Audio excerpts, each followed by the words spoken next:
are. Welcome everybody. Today is December 21st, 2023. It is a special meeting because we moved the time, and I appreciate everybody working with our calendar on moving the time up. It is much appreciated. So I'd like everybody to stand for the Pledge of Allegiance, please.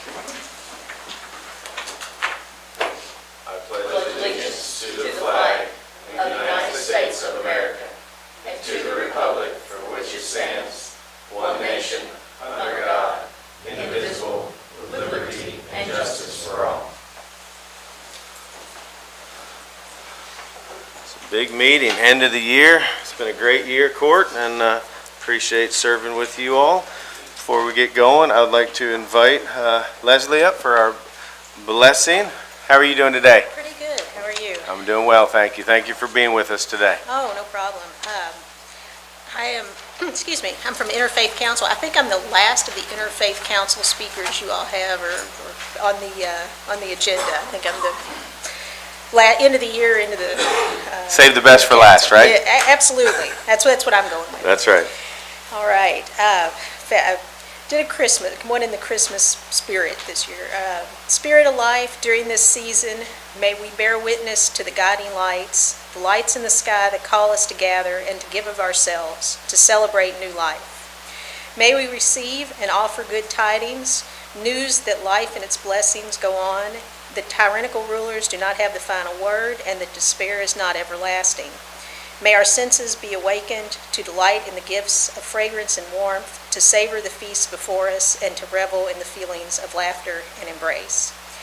May we breathe deeply as we sit in the stillness of the short days. May our hearts beat a rhythm of gladness, and may we lift our voices to proclaim the joy of this season. Amen. Amen. Thank you very much. All right, now I'm going to ask, is there anyone here for public comments that would like to speak? Seeing no public comments, I'm going to invite Duke Wilburn, our road superintendent, up to kind of give us an update on how the road department's doing. How you doing, Duke? Doing fine. How y'all doing? Good. I just want to give you a little update on our project at the road department, our new building. Rising Sun's got all the walls up for the vehicle storage building. It's a slow process, but it's a lot of work. So they just poured the grade beam there yesterday that you're looking at now. So their intention is to start working on preparation for the slab for that building next couple of weeks.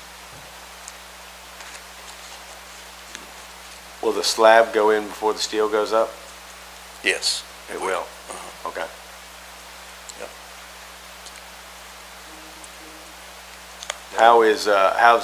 How's everyday work going with the road department? Y'all ready for snow, all the trucks? Well, yeah, we've got all of our equipment ready for the snow or any kind of event, but wrapping up our leaves for the year. Today's the last day on it.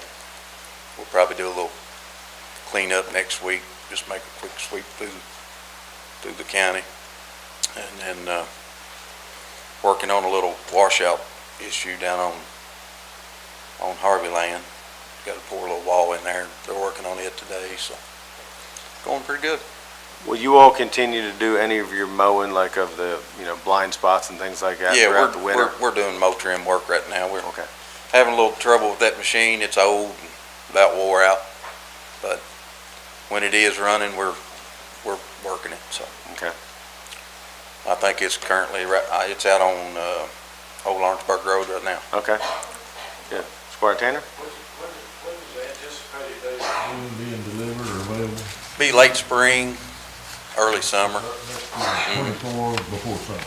Yes, hopefully. Yes. Right. And our update on our truck, I called Monday on it. He told me we'd have it before Christmas, but it looks like might be first week of the new year. So. Good news is the extended forecast looks pretty Right. good, but I don't want to say that too loud. Little rain. Yeah. Squire Tracy? Just want to thank you and staff that participated in the parade with us for decorating the truck up. It was nice. Yeah. It looked nice. Yeah, it did. Any other questions for our road superintendent? Duke, thank you. Thank you. We appreciate you, and let's keep moving. You got to be careful about making those trucks look nice. People expect that all the time.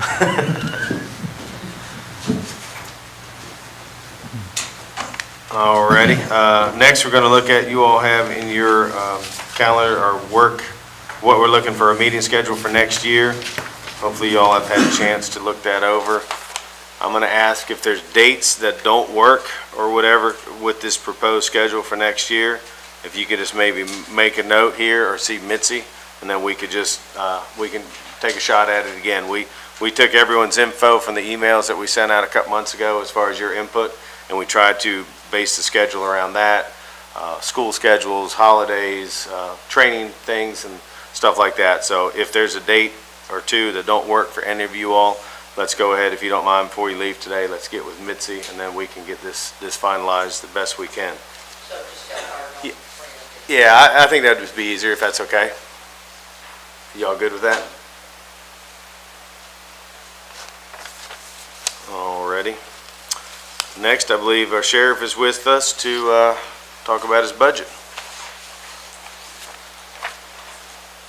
Good afternoon, Sheriff. Man, you all look nice today. It's a big day for us. What about that? You look nice. You didn't bring gifts for the court and stuff? Oh, it's a big day for you. I brought a big check. We'll deliver that here in a minute. I'm gonna do the first couple slides, and then Chief's gonna do it till we get down to the money part at the end, so And then who does that? I'll do my best. The first slide's the most important for, all right. Go to the next slide, please. Here we go. Wow, look at that graphics. It says we're not asking the fiscal court for any additional funds. Yes, our budget's going up, but it'll be based on our revenue source, so that's good news. Chief, you ready? That was it? I mean, really? That was it? He's a man of few What about- words, so That's why you're so good at your job. I love that. let me start off by saying thank you all for giving us the opportunity to come and speak with you and share some of the things we've done. We started this and we kind of entitled this our report card because we wanted to give you guys just an opportunity just to know what we did over this past year and some of the highlights at the Sheriff's Office, some of the things that we've done. So put together a list of community events, and I'll run through these pretty quickly. We did a fishing derby that was a huge success. I think some of the magistrates come out to that, so we appreciate that. We did back-to-school bashes. We participated at the expo. We did Charlie's Challenge, the Easter egg hunt at Lakeview. We did that.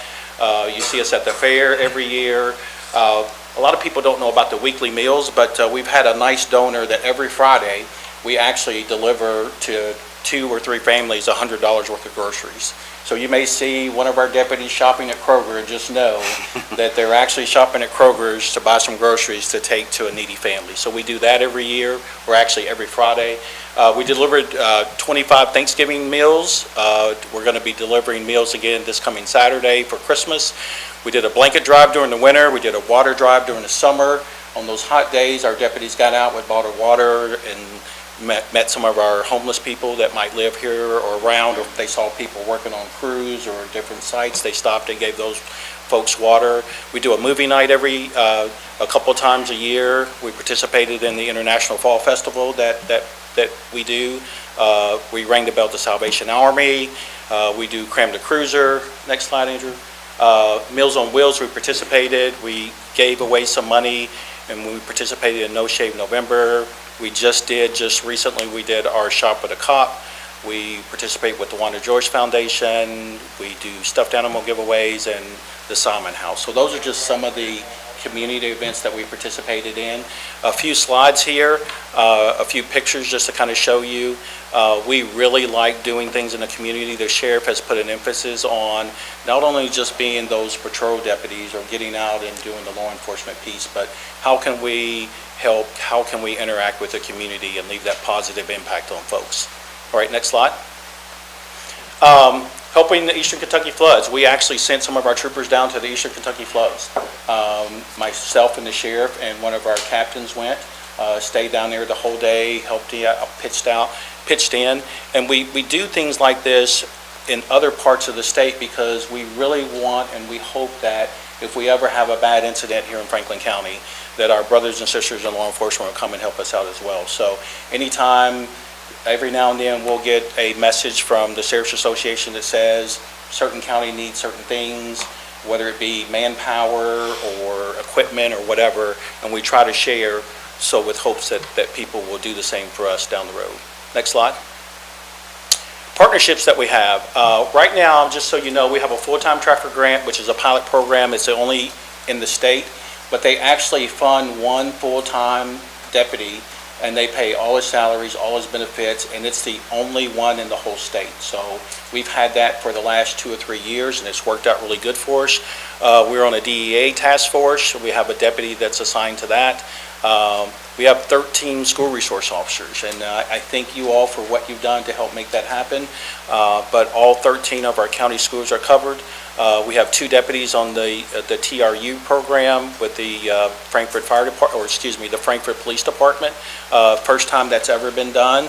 Our sheriff is on the Sheriff's Association Board. I'm on the election board, and we have a member on the Kentucky 911 board that represents, or from the Kentucky Sheriff's Association. Next slide. Just a real quick slide. Those are a couple guys that's been on the TRU program. Our TRU is, those folks are like a SWAT team. So we have integrated that SWAT program. The city has allowed us to do that. So now when we have a bad situation out in the county, we've got a couple of our guys on the team that will be responding to that. It really helps a whole lot, because calling KSP, them gathering the troops up and trying to get them to Franklin County sometimes takes a long time. But here we have it right here in our backyard, and our guys are a part of that. Next slide. Everybody always wants to know what's happening in narcotics investigation, so we just put together only a couple slides, but totally, or the total amount of money that our deputies were able to take off the street was just a little under $500,000, which is a whole lot of narcotics, which is a whole lot of drugs. There's no big secret what drugs is doing to every community across the state, and our deputies are doing a really good job of fighting that and trying to make it better. This was a traffic stop that was just kind of right outside of our building, where a gentleman had $22,000 in cash in there and some drugs in his car, but that was literally at the light right outside our building. We were able to make that stop, and our deputy did a really good job. Next slide. Narcotics investigation, you can see that's a whole lot of fentanyl, that's a whole lot of cocaine. You can see the canine there. Our guys, we have a gentleman that's on the DEA task force, and what we feel is a better use of our time is when we make a bust like this versus making the bust of somebody that may have $10 or $15 or $20 worth of drugs or something along those lines. So we spend a lot of time with this and a lot of our resources, and when we do get these things, it does make a huge impact not only on our county, but also the other counties across the state. As you can see, that's our jail there. We have a canine unit that we go out to the jail from time to time, and we do searches when the jail allows us to do that, or when the jail is in need of us to do that. We're always willing to go out and do that, but that's been pretty successful, and we're hoping that there's nothing inside the jail, but I think we all know that there are things that slip in from time to time, and we do our best to make sure that we are doing what we can to keep the drugs out of the jails. Next.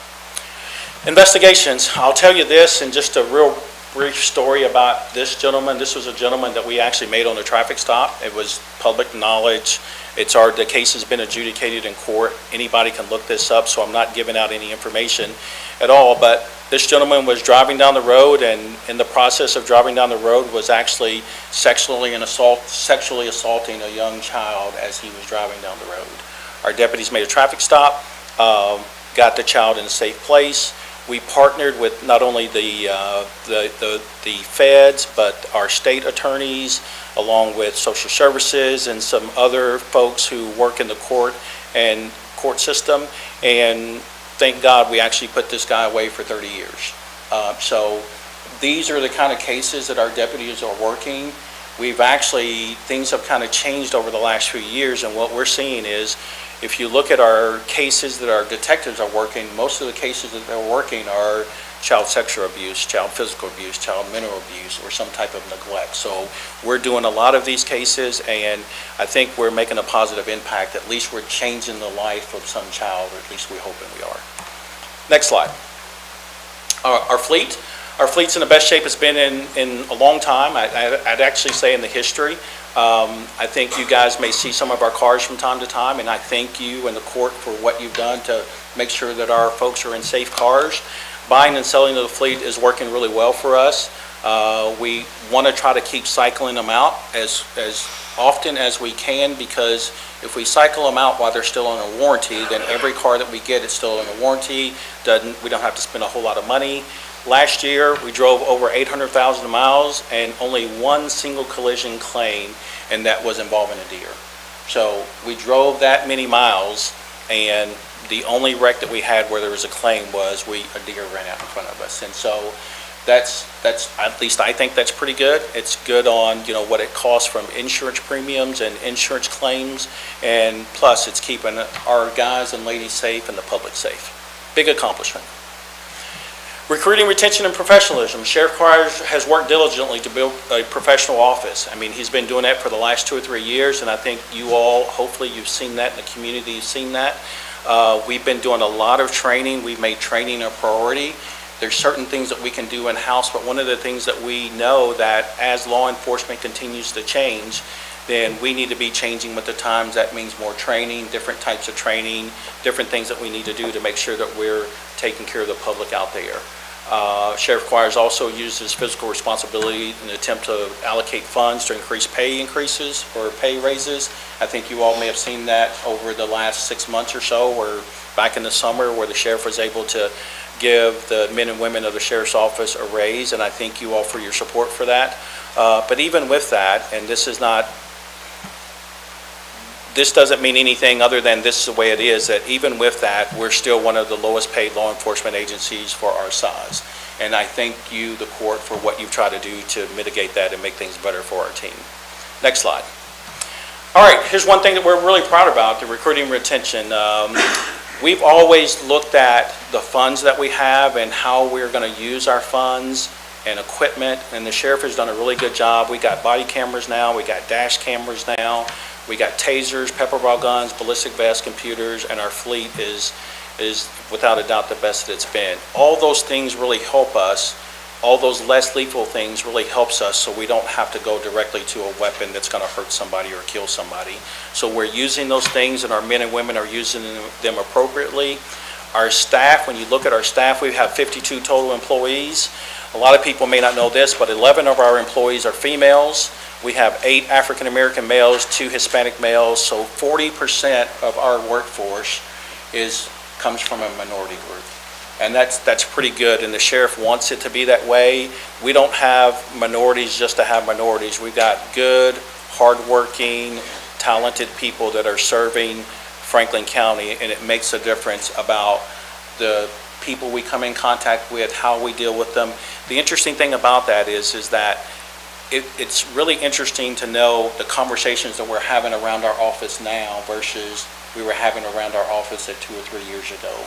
Because everybody's kind of pitching in, we're learning from each other with different races, different sexes, different sexual preferences or whatever the case may be, but we're really learning a lot from each other, and it's helping us be more effective when we go out and try to do our jobs as law enforcement officers. Next slide. When we talk about audits, the audit and promises delivered, when Sheriff Quire took office, he promised improved audit performances and fiscal responsibilities. I think without a doubt he's done that since taking office. He's had 9 clean audits, 5 have been fee audits, and 4 have been tax audits. The only exception was a comment in 2019, and it was about a movie night that we had. This is pretty big for us because we had taken some money and spent it on a movie night. There was a comment on our audit, went and got an Attorney General's opinion, and the Attorney General came back and said it's okay to use the funds that way. Now, sheriff's officers across the whole state are having movie nights and spending money on things like that simply because of what we were able to do here and getting that Attorney General's opinion. So that was cleared up, and we appreciate any support that we may have gotten from the court on that and Sheriff Quire's efforts in making that happen. Next slide. By completing the promise of having clean audit, Sheriff Squires not only proven fiscal responsibility, he's saving taxpayer money. Having clean audits for 2 cycles allows the sheriffs to go through a much more streamlined audit. And I think you guys know about the audit process that we go through now, but it's really helping our office. Everybody knows when audits, they can be time-consuming, it bogs you down, but because we've been fiscal responsible, then our audits are not near as cumbersome as what they have been in the past. Next slide. More about fiscal responsibility, and we talk a lot about this because I know it's very important to the court, and it should be important to the citizens of Franklin County as well. But in addition to clean audit, Sheriff Squires made sure to control other aspects of the sheriff's financial responsibilities, the state advancement that you guys know about. We participate in that. He'll be paying a payroll for the fiscal court this month. I think currently it's going to be, we owe from May to December about $1.5 million, and hopefully you'll be getting that payment here pretty soon. And we'll also be making the payment on the state advancement of about $400,000 here pretty soon. He's made a point to pay our obligations as we go instead of allowing invoices and bills to mount up, placing undue stress on the office, and I think you guys may have seen that in other offices when things are not run the way that they need to be run. Next slide. I think I'm going to do this one, and then Sheriff, then I'll turn it back over to you. So with our fee services revenue, just to give you an idea about what we've done this year, we've done 2,745 vehicle inspections. That's when people actually come to our office and we do the inspection, or we go out to either car dealerships or people's houses to do those. Process serves as far as summons. We served about 2,157 papers this year just on summons. And we had about 601 different people to walk in that wanted a CCCW, and we processed those through the sheriff's office. Next slide.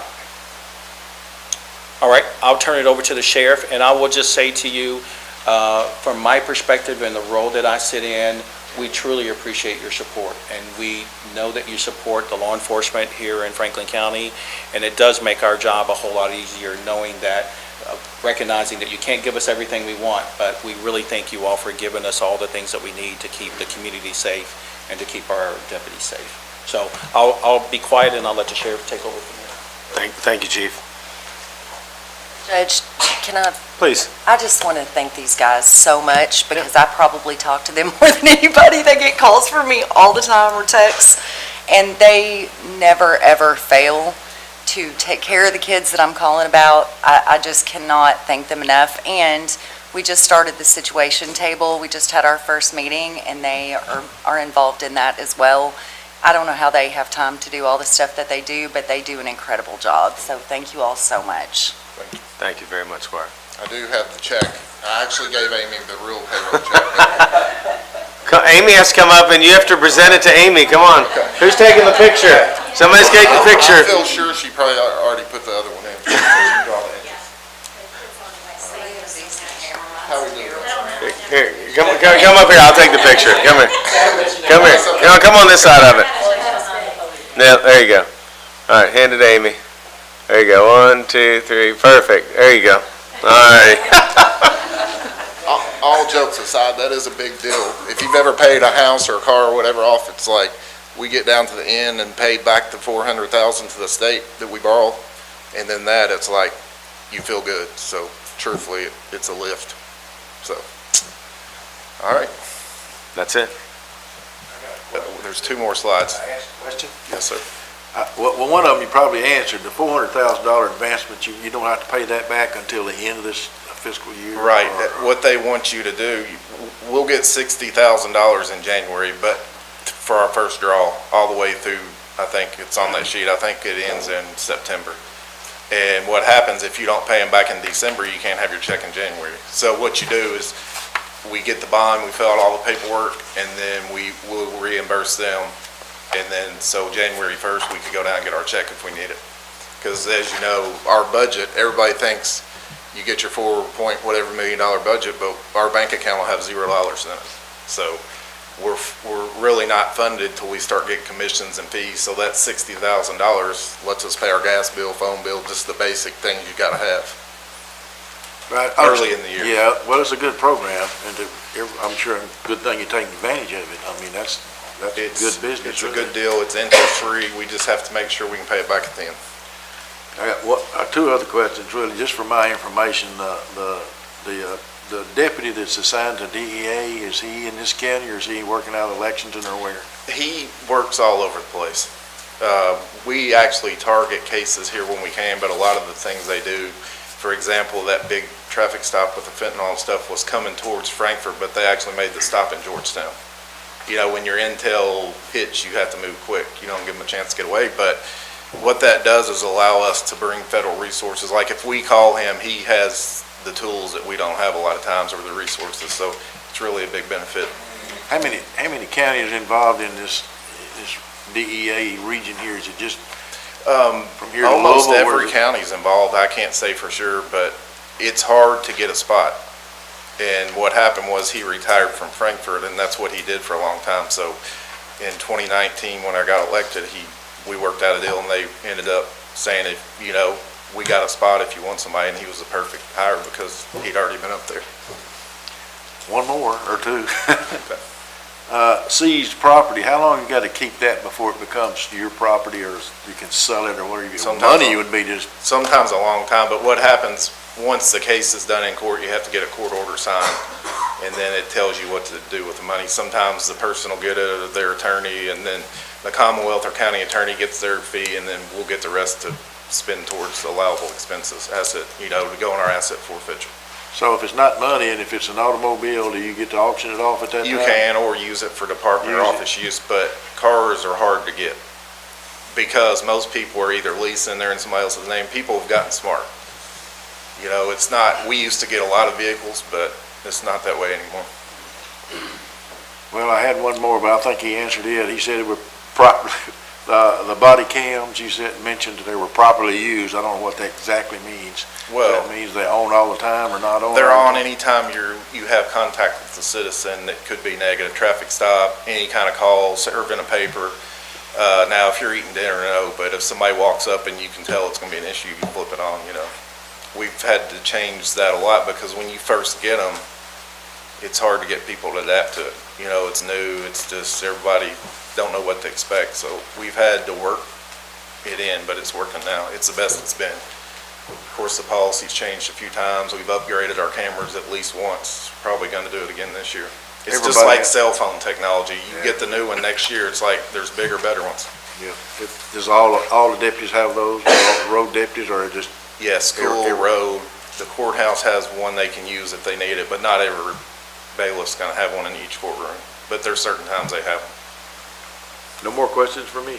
Sheriff said you had... Can I add something to that? And just so you know, there are times where the cameras may be down. Our men and women work 12-hour shifts, and sometimes that battery may not last that long. So if depending on what we got going on, but we got things in place hopefully to mitigate a lot of that. But they should be wearing their cameras all the time when they're working, with the exception if they're doing any kind of personal stuff. Said you had two more slides? Yes, I think that's right in there. Yeah. Okay.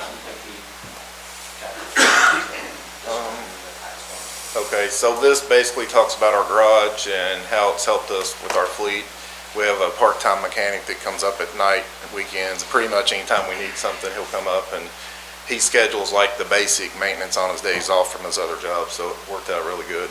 We're trying to get the water still, but Robert and I work, and Dookie's gonna help this time, so we actually signed for the sewer tap and the water, so it's on the way, it's gonna happen, which is great news, because it's been a long time coming. So I appreciate the help on that.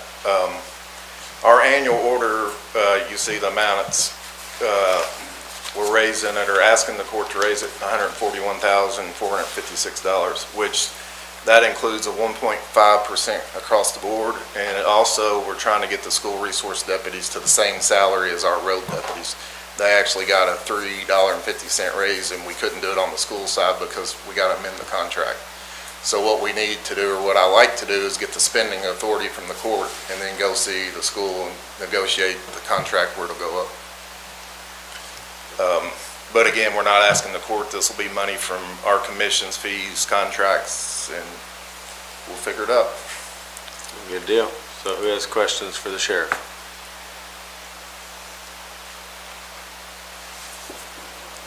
Well, I just want to say on behalf of the court, like Squire Dyke has said, we appreciate everything you all do. You're definitely a pivotal part of this community, and you're not afraid to get in there and do the work, and anytime we've asked for anything, you help us, and we appreciate the working relationship we have with the Sheriff's Department. Squire Sebastian. Thank you, Judge. Appreciate you and Deputy Depp being here. Is there a way, the slide presentation, can you send that to all of us? Sure, absolutely. Because there's some details in there Yes. that we can Happy to do utilize it. across here. Yes. Thank you. Of course, that's our operating budget and annual order. I think there's one more slide in there, Andrew. Maybe not. Okay, maybe it's it. Gotcha. Okay. Well, all right. Well, don't go too far, because I'm just going to do judge's report, and then we're going to look at minutes, and then you're going to be right back up. Okay. We'll hit down your items here in 2 seconds. All righty, so now we're going to head, judge's report. End of the year, things have been busy. We have a lot going on. December 12th, I think everybody knows that we had the inauguration for our governor and lieutenant governor. Wonderful couple days of events. I never realized, since we are the capital city, how much involvement we have in the inauguration. So I was proud to be part of that along with my wife. So pictures of the parade. I mean, it started the evening before with a ceremony at the old state capitol, and then the private swearing in the rotunda, and then there's a whole day of, us taking the traditional cake and biscuits and ham, and then the history center, and one thing after another, church service, where else we go, parade, and then the inauguration itself, and then the ball that evening. So I couldn't say enough good things about the event. I thought the state and everybody else involved did a phenomenal job. It's going to be hard to beat that inauguration, but we appreciate everything they do for Franklin County. On December 13th, I went to Kentucky State University, and the Leadership Central Kentucky was in town, and so I was able to speak to the class. There was about 35 from 9 counties all around us. So I spoke some, but it was a lot of Q&A because I've been in that class, so it was really neat to interact with another leadership class. We talked a little bit about the Christmas parade. I do want to say thank you to this court. Everybody was there, and it's a proud thing when we invite people and everybody shows up to participate.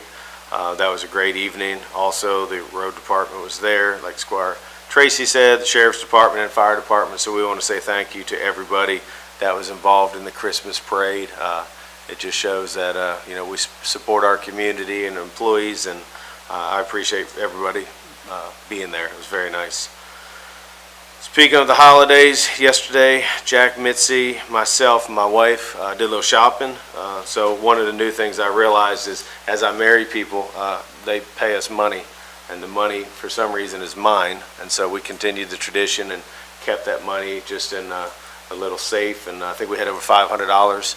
So we got a list from Wanda Joyce Robinson Foundation, and we went and bought gifts for a bunch of kids. So it was a really cool thing. So we had a great time doing that, and hopefully those kids will be proud. Probably one of the coolest things we bought was we bought about 4 pairs of tennis shoes. They all wanted Nikes or Converse, and that was pretty cool. Just imagining a kid opening that on Christmas morning. So that was a neat thing to do. We had a meeting of the whole on the 14th where we discussed the TIF that will be on the agenda today. We also talked about affordable housing, heading in that direction, and then the ball fields at Lakeview Park that's on this agenda today also. And then also on the 18th, the Finance Committee met, and we talked a bunch of the jail things, financial solution software for 24, which is on this meeting also. So it's been productive. I think the committees have been well. I think they work well, and we're scheduling some for the beginning of the year already. Tammy West somehow got out of this, but she wanted me to kind of update you all on some recent grants that we have received. So I appreciate all her work personally for what she's doing. Kentucky Department of Agriculture awarded $1,212 to the Franklin County Humane Society. The Federal Highway Administration awarded $200,000 to improve roadway safety. If you all remember, we voted on that a couple months ago. So we did get that grant, and so we'll be able to look at problem areas like Versailles Road and Duncan Road and all those things. So that's a great first step, heading and getting those things fixed. CAECO also awarded $5,240 to the regional jail for 2 safety restraint chairs. And again, I just want to thank Tammy for all her work. She works with the Bluegrass Ad a lot also, but I go to her almost daily with different ideas of what we could do and and I know some of you all give her information too, which is great. So it's a team effort. Yesterday I went and spoke to the Rotary. Had a great time, kind of talked about 23, what we did in 23, and what we're looking to do in 24. I left a lot of it open just for Q&A. There was about 30 people there, and I think it went very well. So everybody's very appreciative of what this court's doing, and they realize that we're being fiscally responsible. And then today we had a Christmas staff luncheon. We did a little gift exchange and things like that. So I just want to say we truly appreciate all the employees here at Franklin County, and we'll talk about it a little bit later, but we hope everyone's going to have a Merry Christmas and be safe out there this year. And now, not last, so you all in your packets received a support letter for the plant board. I think we all know what's going on with the plant board and things like that. So what we did was, the only thing's changed on this letter from what you all have in your packet is that I had Jack add signatures lines. So if everybody's willing, what I'd like to do is go ahead and pass this around right now, and we can all sign this and get it sent to the plant board. So, but all the verbiage and everything is the same. Jack, can you pass that over for me? Pass that around, and we'll get all that signed. So that's what we have for the judge's report. Next, we are going to go ahead and move on to the approval of minutes from our December 6, 2023. Does anybody have any thoughts, concerns, comment on that agenda item?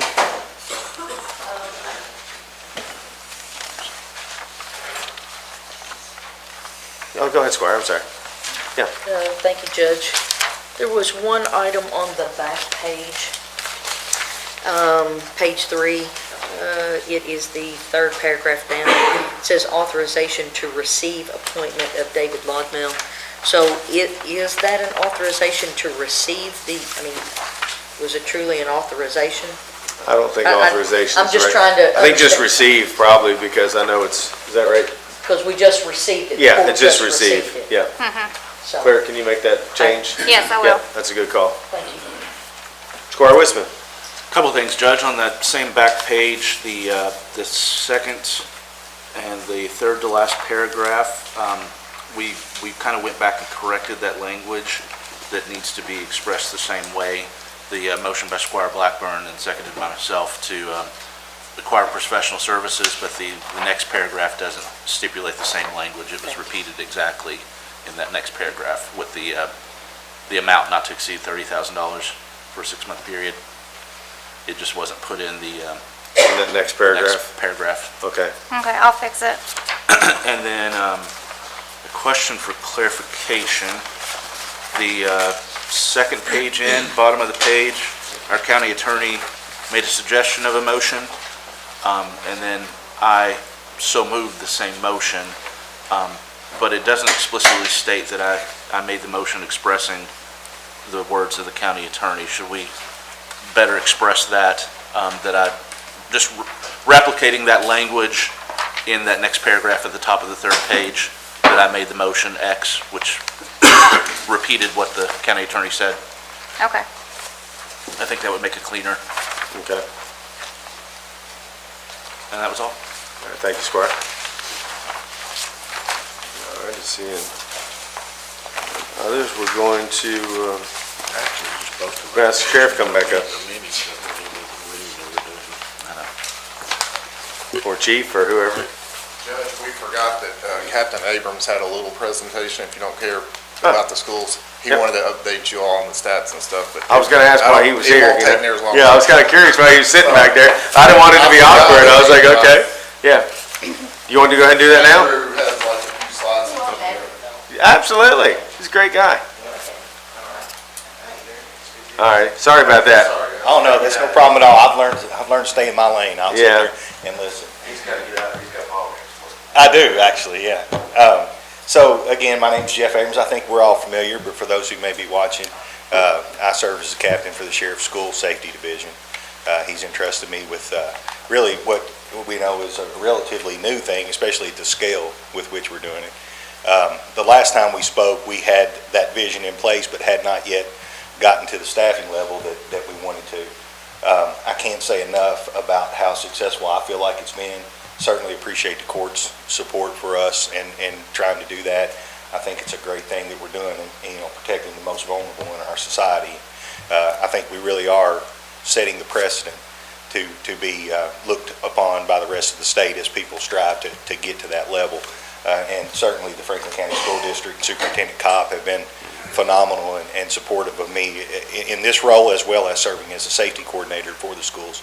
The sheriff and I, we just spoke a little bit, and we thought it might be a good time to just update a little bit. From my past life, and as commander in a law enforcement setting, I'm not a huge fan of stats because in law enforcement I've always argued that if we're really doing a good job, there should be nothing to report. Obviously that's not always going to be the case, but that's not to say that there isn't some value in them. So what I wanted to look at is this time last year it was myself plus 5 from August to December.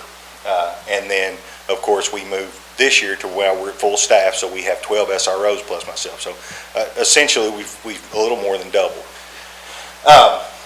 So these statistics you see here are from 2022, and this is going to be a little more than I want. And again, I understand that you guys will get a copy of that, so hopefully you'll be able to look a little more closely, but I'll kind of run through it. So as you can see here, these are the August through December stats for 2022, and if we could go to the next slide. Okay, so same time period, but just 1 year later with twice the staff. So, and again, those that you can look at on your own time. And I've got a slide that'll break it down kind of succinctly. Next slide, please. Okay, this is a comparison. So this is what I'll show in the next one. But as you can see, what we have here is obviously the month, and then the contacts, which what I put as a contact, we contribute monthly as a team to our overall, what I would call law enforcement interactions. And as you all know, I mentioned when we first started to try to build on this program, law enforcement is very low on our priority list of what we want to do and the service we want to provide in the schools. But it still does exist, and certainly, we have very little tolerance for any kind of mass threats of violence, zero tolerance for drugs. So we have a very narrow window of what we try to actually impose enforcement action on. But that's what a contact would be. Obviously, the charges are the charges, whether that be juvenile or adult. And then on the right-hand column, it shows you the number of drug-related offenses, and those also are trending downward. Next slide, please. Okay, so this is kind of the breakdown, but despite the increasing, literally more than doubling our manpower, our overall law enforcement contacts are down for the same time period by 42 compared to the previous year, which is counterintuitive. You would think more police officers, more contacts, but my hope is that our presence is suppressing that behavior as opposed to having to enforce it. Overall calls for criminal charges had decreased by 12 in that time period, and the total drug charges decreased by 10 for the comparison time frame. So my hope is that this statistic is illustrating that, again, our presence is trying to not only avoid where we can, we certainly don't want a school to prison pipeline. That's absolutely not our goal. But we do want to hold them accountable and make sure that our schools are safe and those substances and that behavior is not tolerated in the building. So what do? We counsel, we coach, we teach, we mentor. So what I wanted to do, I reached out and the vast majority of our time, and hopefully the more time that goes on, it'll be more of this than anything. But I started looking and talking to the SROs at the various schools, and I said, hey, the sheriff asked me to put together this quick presentation to kind of illustrate to the court the successes that we're seeing. And I go in and out of their offices, and their walls are painted with these things. They're everywhere. And I said, hey, send me a picture or two. Well, they just inundated me. I mean, they've got them everywhere. And the love that these kids show for the SROs. I had one SRO in particular was working a high school basketball game with me not too long ago, and the kids from his school had participated with the Western Hills High School dance team in their summer camp, and so they have them come in and do a dance with them at a ball game when the season starts. And probably 20 of his kids from his school were there, and I mean, they just loved him and hugged him and ran over and, officer this and officer that. So they really do love us. This is Deputy Nicholson. This was a recent DARE graduation over at West Ridge, and as soon as the graduation was over, the teacher that was running it, she said, well, if anybody'd like to say anything to Officer Nicholson, come on down. And I caught this one before they absolutely mobbed him, but you can just kind of see how much the kids really do appreciate and value the SROs, and the relationships they've built are really special. This is one I wanted to talk just a moment on. This is Officer Little, or Deputy Little. He is the SRO at Elkhorn Middle School. This picture was taken, and that's Lottie Boyd, one of his deans of students there behind him. They had a pretty good group of kids that were truant, they were tardy, they were behavioral issues, they had grade issues. And he and Ms. Boyd and some other staff created a mentor group with those kids. And throughout the year, they have seen a drastic decrease in their tardiness, in their absence, improvements in their behavior and grades. So because of the success of the group, he and the staff, and I stopped by and snapped a couple of photos and maybe flipped a sausage patty or two, but they put together a big breakfast for those kids, and that was just before we dismissed for the Christmas break. But this is just one really good example of we're doing more than policing, right? We're trying to change lives. So and they're so committed to it. Mark is one that is absolutely, he does not want anyone else to be in his school. He wants to handle and take care of his kids. He doesn't miss an event. He goes to things that don't require security just because he loves the kids and wants to be there to support them. Next slide, please. Obviously, the academy, that's an alternative school. A lot of these kids can have some pretty significant behavioral issues.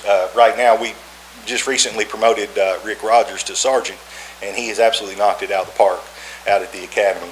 But what they're doing here is, back in the spring, he had harvested a wild turkey, and so he took it out and taught those kids, and they actually cooked it, and they loved it, and they had a great time. So he revisited that this fall they were making deer jerky, and so he had a great response and feedback from the kids on that. But again, it's about building rapport. Next slide, please. This is Deputy Johnson at Western Hills High School. These are just a couple examples of the artwork that kids have made for him and brought by, and again, his office is full of. Next slide, please. This is a special needs kid out Franklin County that Deputy Kelly that's out there.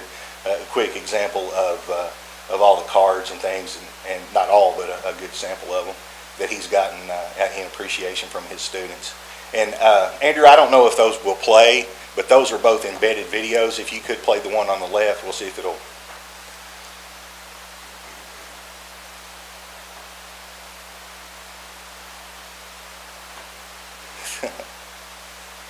I guess we're not going to have any volume. Anyway, obviously this special needs student, it just loves Deputy Kelly. They're actually singing Bad Boys, Bad Boys. and so they do that real often. And on the right, you see the little girl getting ready to stand up with the red backpack. The day before, there was a very unfortunate kind of a domestic violence incident that Officer Kelly was able to, or Deputy Kelly was able to intervene in. And you could see there, she asked the staff to have him come back, and so he just went back to check on her, and she hopped up and hugged him and was appreciative of that. So I think that may be the last one. Is that right? Yeah. Okay. So basically, that's it. I mean, I just wanted to report that I'm really appreciative of the Sheriff's Office. I think what we're doing is really making a huge impact on our schools, and I couldn't be prouder of the team that they've been able to help me put together, and I'd be happy to answer any questions that you may have. I'd like to say thank you, because, when we started talking about putting officers in every school, I think I was pretty upfront about, why do we need officers in school and things like that. But I will say, after your pitch, at the beginning of this year, and then, even now, it's a lot more than that. And I think we all know here, we got to get to these kids. If we wait too much longer, we've missed the boat. So I appreciate the school system stepping up to get them in there. I think we are probably the first county in the state to have SROs in every school. So we are very well we among. appreciate what you and your team do. So Thanks, sir.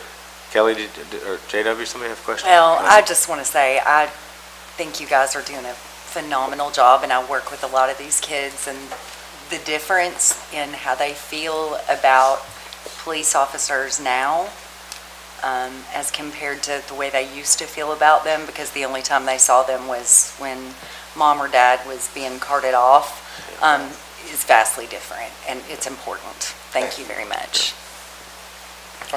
Squire Blackburn. Yeah, I just want to thank you guys again. I've seen a tremendous difference.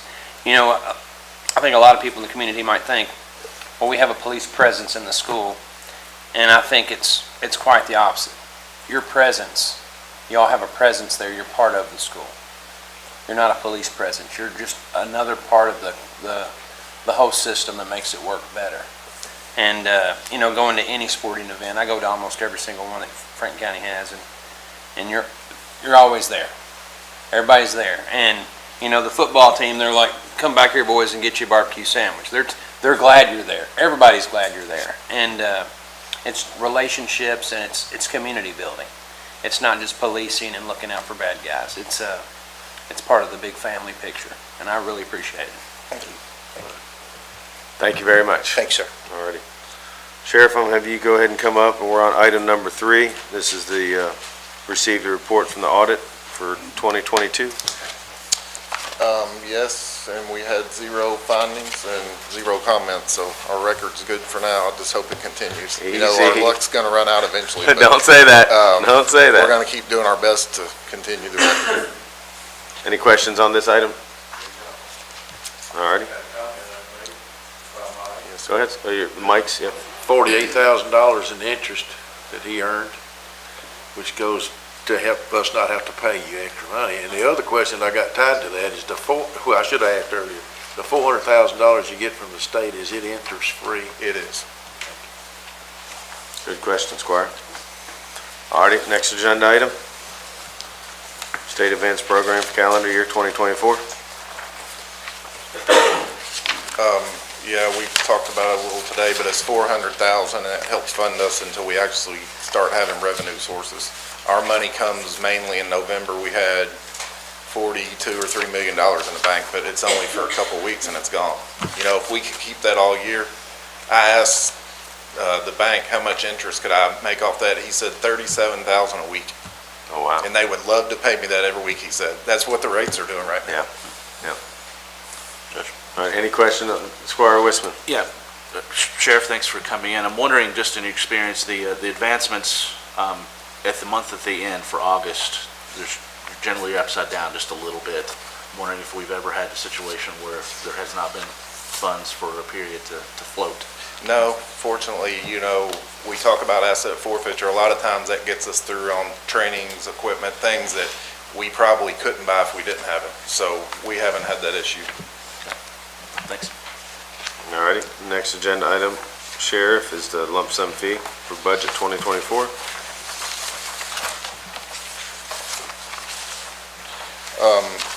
So this is, we're asking for $150,000 in additional lump sum, which I'll break it down. A lot of it is surplus. I put in $30,000 in our cameras because we're planning on upgrading the cars and body cams. So what we'll do, we'll get money for them, but we'll have to have the spending authority, just like when we sell cars.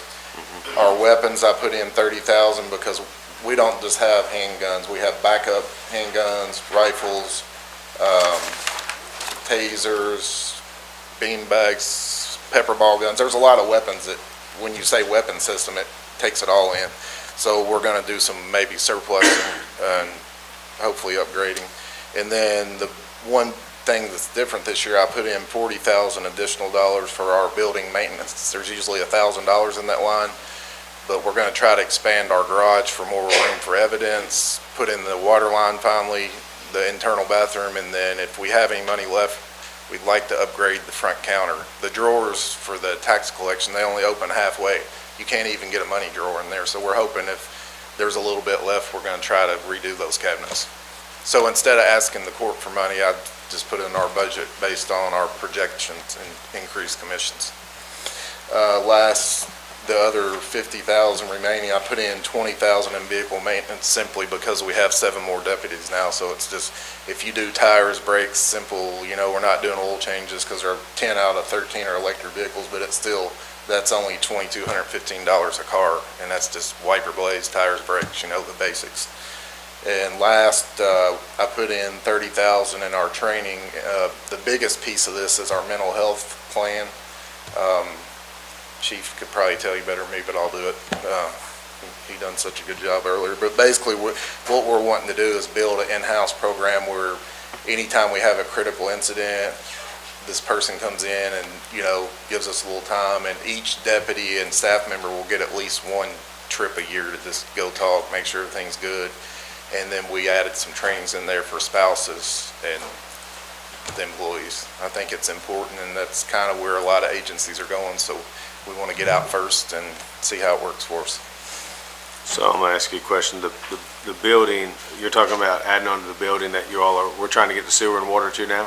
Yes, and that's why we need that in first, because the expansion will be on top of it. Okay. Once we get the water line in and the sewer, then we can add the other 2 bays we're hoping.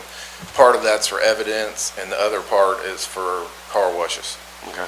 When I got here, this office was spending 25 to 30 grand a year on Freddie car wash passes, and I was like, no.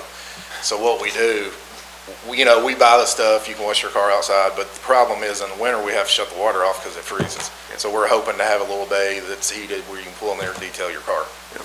And let the court know, in our budget this year, we had the tap fees for the sewer and water, and then the sheriff was taking care of the rest of it, the pipe and stuff like that, right? So, Squire Sebastian.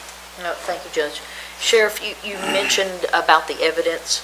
In a prior court, we talked about using the current facility for evidence. So is this like vehicular evidence that you Well, can't get in the no. basement? Yes, Or is this this is stuff because you this wouldn't is- put in your house, because Yeah. basically the building we're in is like a house. So Yeah. if you put gas-powered generators, power tools, propane tanks, four-wheelers, all that stuff, it has to be locked up. It stinks up the whole office. So what we did, we gave a partial bay to our evidence guy, which he's already outgrown it. I mean, we're just doing more than we ever did with stolen items. So what we're gonna do is fix it to where that bay is a whole bay instead of like how it is now. Does it have to be a bay that's enclosed It is. in any way on all Yes, sides? it's alarmed, Locked. has cameras, and there's only 2 people with a key. He and his backup have access. Just trying to clarify Yes. that for everybody. We since actually is there drywalled, is a- so it's not like you would think a chain link fence where everybody could Yeah. see. It's like, I really don't know what's in there. I've been in there one time, but I know the things that we do put in there. Okay, thank you. Alrighty, seeing no more, let's move on to the next one. Next one is annual order setting the maximum for deputies and assistants for 2024. So that brings the total to $3,167,867, and that's benefits, package, and salaries for the entire year. And that does include a 1.5 cost of living. Based on our conversations I've had, I feel like that's the direction we're headed. If that changes in January for the others, we can come back and we can always do an amendment. I used to think it was horrible if you had to, but now it's like, you almost, with insurance claims you don't know and payouts, you almost have to do one every year, it seems like. And I do want to let the court know that last week that the sheriff and chief came in and met with our treasurer, Amy, and Jack to go over all these things to make sure we're all on the same page. Or it's probably longer than that, but yeah, so we appreciate you doing that. Yeah, I jokingly told everybody I passed the preliminary here. Any questions on this one? All right. Cleft fund. It's the payment, Dan. training incentive for Yes. the folks that are certified, POP certified. Once you say you retire and you lapse, once you get it back, you start getting that, what is it, $4,300 a year.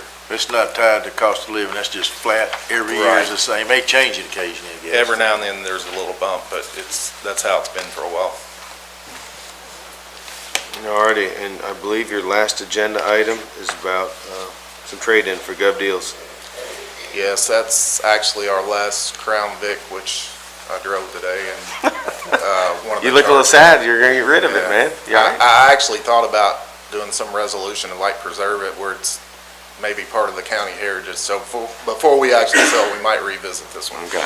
But I was watching, there's videos of other agencies that actually keep an old car, kind of like the Mayberry car, where it'd be protected if another sheriff came in and didn't want it. It would be like the court's car, you know? Yeah. That way you got 7 people instead of 1 that can control it. But it would be good for the heritage recruiting, and this particular car actually was one of the cities, so that's never happened that I know of. It was a city police car and they donated it to us, so it's kind of cool. So I may revisit the Crown Vic, Okay. Any questions on these? just to talk. Alrighty, Sheriff, we appreciate you and your team.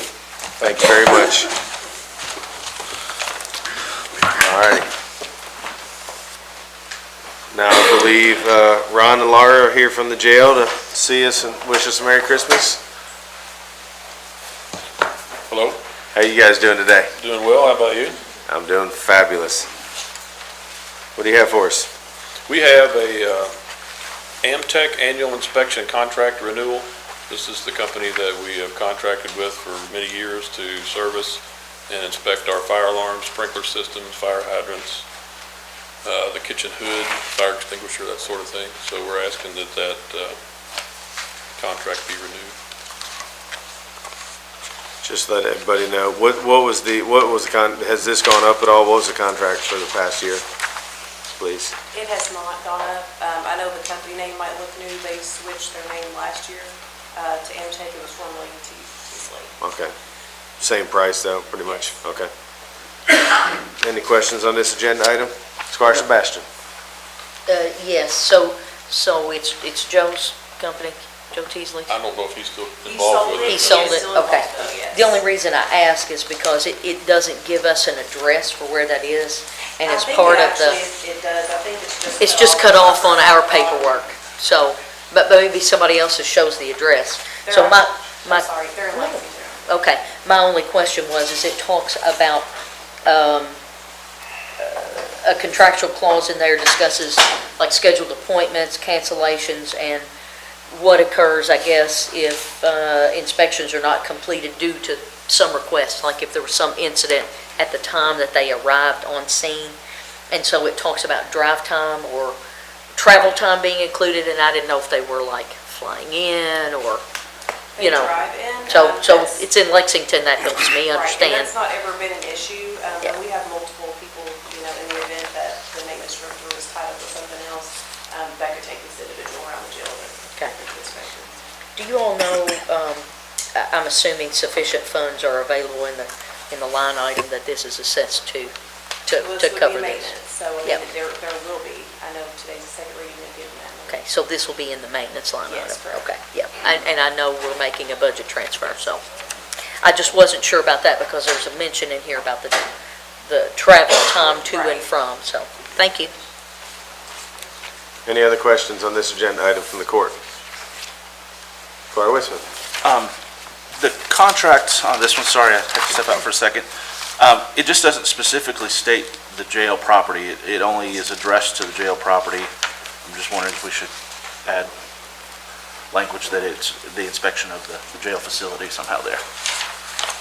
I would It's defer to assumed. the county attorney. I think you've had time to review this, so if that's something that you would like to do, I'm sure. It's assumed in the address, but it just doesn't explicitly state it, and as a contract to sign, I thought that was an addition we should add. I think I've reviewed the contract, and I think it's adequate setting forth the property that it applies to. Sorry. I said I think it adequately sets forth the property that it applies to. Squire Tracy? Thank you, Judge. Quick question, is there any of these line items that the actual fire department or any of our groups or the city groups could do as far as inspections? I know they go out and inspect a lot of the restaurants per se and other businesses in the community. I'm just I would have to say I don't know the answer to that question, but we can find it out. just wondering. Yeah, we'll look into that. Chief Brewer's here, could he address that? So the question was if the fire department could complete that? Well, there's a list here. There's a There's a list of 7 or 8 line items.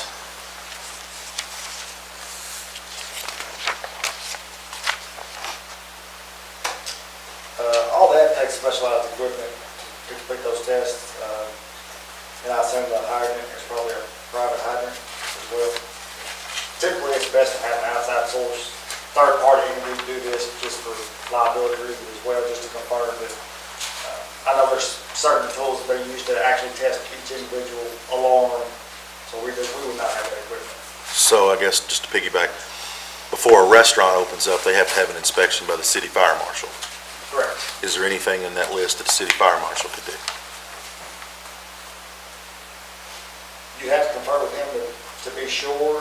Most times, from my understanding, he will note deficiencies, and a company like this would be the one to come in and repair it. So they would note deficiency and repair it. something like this. I'm not sure if you'd be able to actually identify and fix any problems. Okay, thank you, thank you. But this contract's not for repair, this is just for inspection. Is that correct? Correct. 'Cause, I mean, it'd be pretty unrealistic for somebody to commit to repair the stuff for that money. Yeah, all the repairs are set. Yeah, I believe the fire marshal just checks to make sure that they are inspected and approved by those companies. Thank you, Chief. All righty, we'll move on to the next one. Jail Policy Procedure Manual.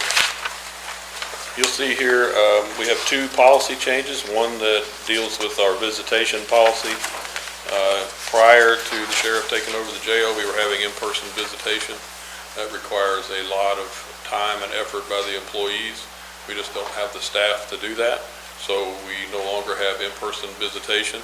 We have tablet visitation. The inmates have access to a tablet, a telephone, and a chirp, which is a texting device. So I really anticipated we'd get a lot of complaints. I don't know of one. You answer the phone more than I do, so I don't think we've had any complaints on that, so that would reflect that policy. And then the mail policy, we no longer accept in-person mail at the jail for inmates. That's a security risk. Anything that can be mailed into the jail, you can get contraband in that way. So now mail goes to an off-site location where it is scanned and then sent to the inmates on their tablets. So they get the same, level of contact, but they just don't get the exact piece of paper. And those are the two policy changes that we're seeing. Squire Sebastian, thank you. Thank you, Judge. Just a quick question. Other correctional facilities are utilizing that same mail protocol? It's basically the standard now, yes. Yeah, just so everybody's clear that it's not setting us apart in any way. We're following a pattern of protocol now across the industry. Thank you. Squire Dykes. Does it cost families money, though, to use the tablets No. to get in contact with them that way? No, the mail goes in just like they, Not with the mail, I'm sorry, if they want to talk to an inmate, Like the visitations. yes, that's something that they need to pay for. but they currently. wouldn't have to if they were able to come in and talk to them. Well, so we have on-site visitation where you can come in and visit on the tablet, but at our facility. Okay. And you can visit on the tablet anywhere that you have Wi-Fi. And so we have 2 kiosks available for those that can't afford it, and they can come up to the jail Okay. and do that. Okay, thank you. That's a good question, thank you. Any other questions on this agenda item? Judge, just one. I thought there should be a one-word change to the proposed change for the mail correspondence.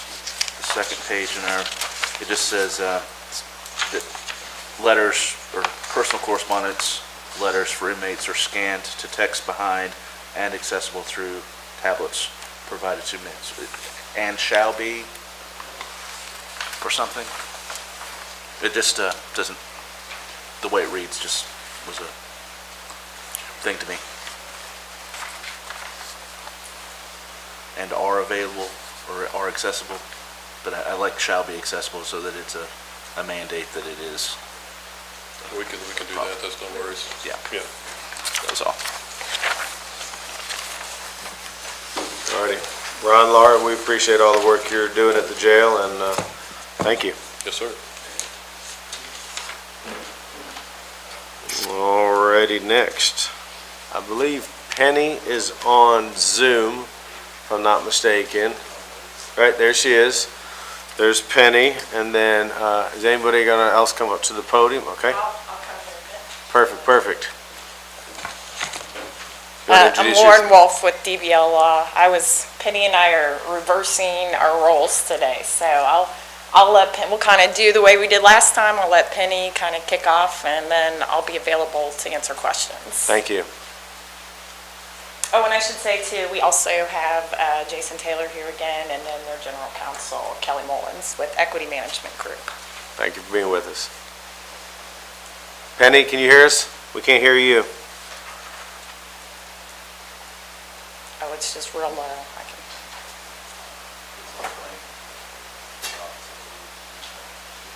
can. Andrew, we're not hearing her.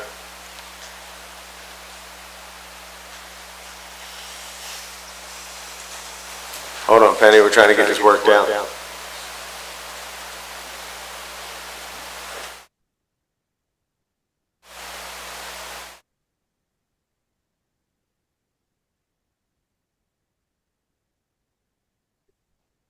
Nope. Do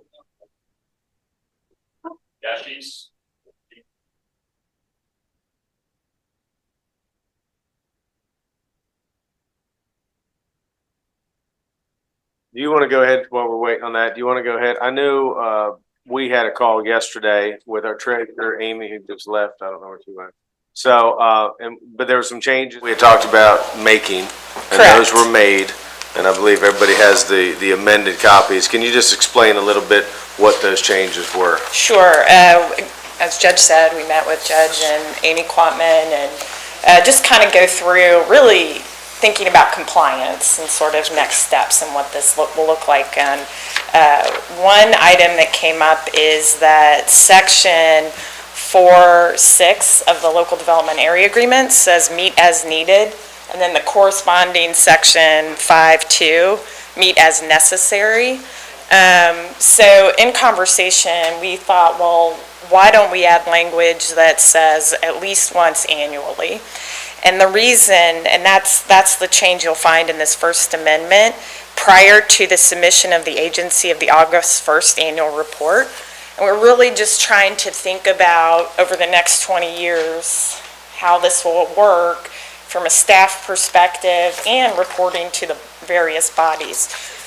So my suggestion was to align it. That's that the finance director for the city is required to report the calculation of the incremental revenues. So this requires the city, the county, the developer to sit down once before August.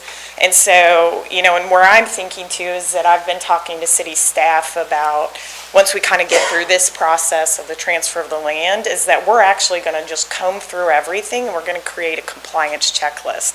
It sounds kind of boring and obvious, but I think it's really important because we'll work with Amy and I'll work with Alicia Boyd, Attorney Milam, and we're in the, of course, include the county attorney.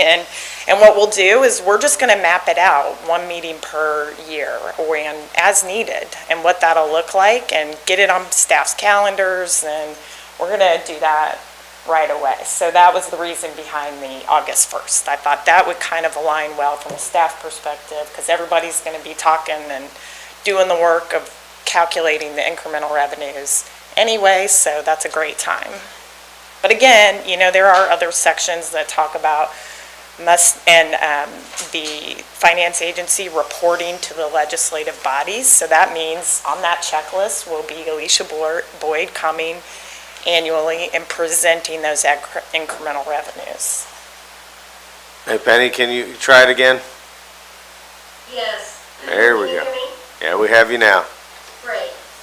Well, I want to thank you so much for having us here today, and I'm sorry I couldn't be there in person, but we want to thank you for your full partnership in this effort. The county did enter into a partnership with the City of Frankfort on May the 1st, 2022 for this potentially catalytic economic development project in Franklin County. And so we want to thank you today.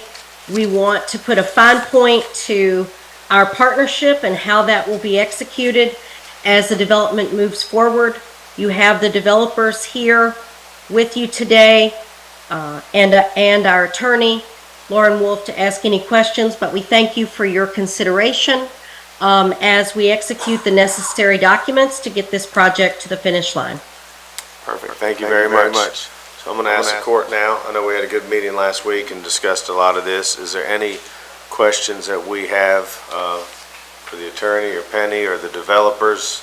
Everybody's here, basically in the room. So, and I do appreciate you all making those changes. And Squire Sebastian, I think maybe Squire Tanner brought those up, and it is nice to know. And I think a lot of the comments were, we know what's going on, but after we're gone, it's a long tiff. And to the council's point, 10 years from now, somebody can pick up that contract and say, hey, the city needs a representative there, the county needs a representative there. It's a true team effort, so I appreciate you working yesterday afternoon to make those changes. Squire Sebastian. Thank you, Judge.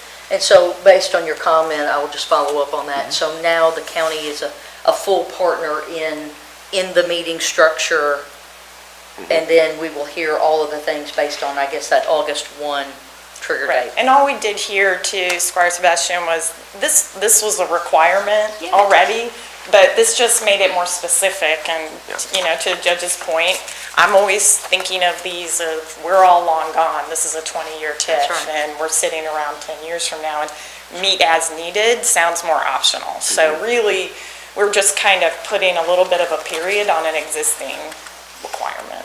Right, so section 4, number 7, that's gonna, that is now decided. Correct. Okay, Yes, thank you. the city approved it today. Okay, They had their fantastic. second reading.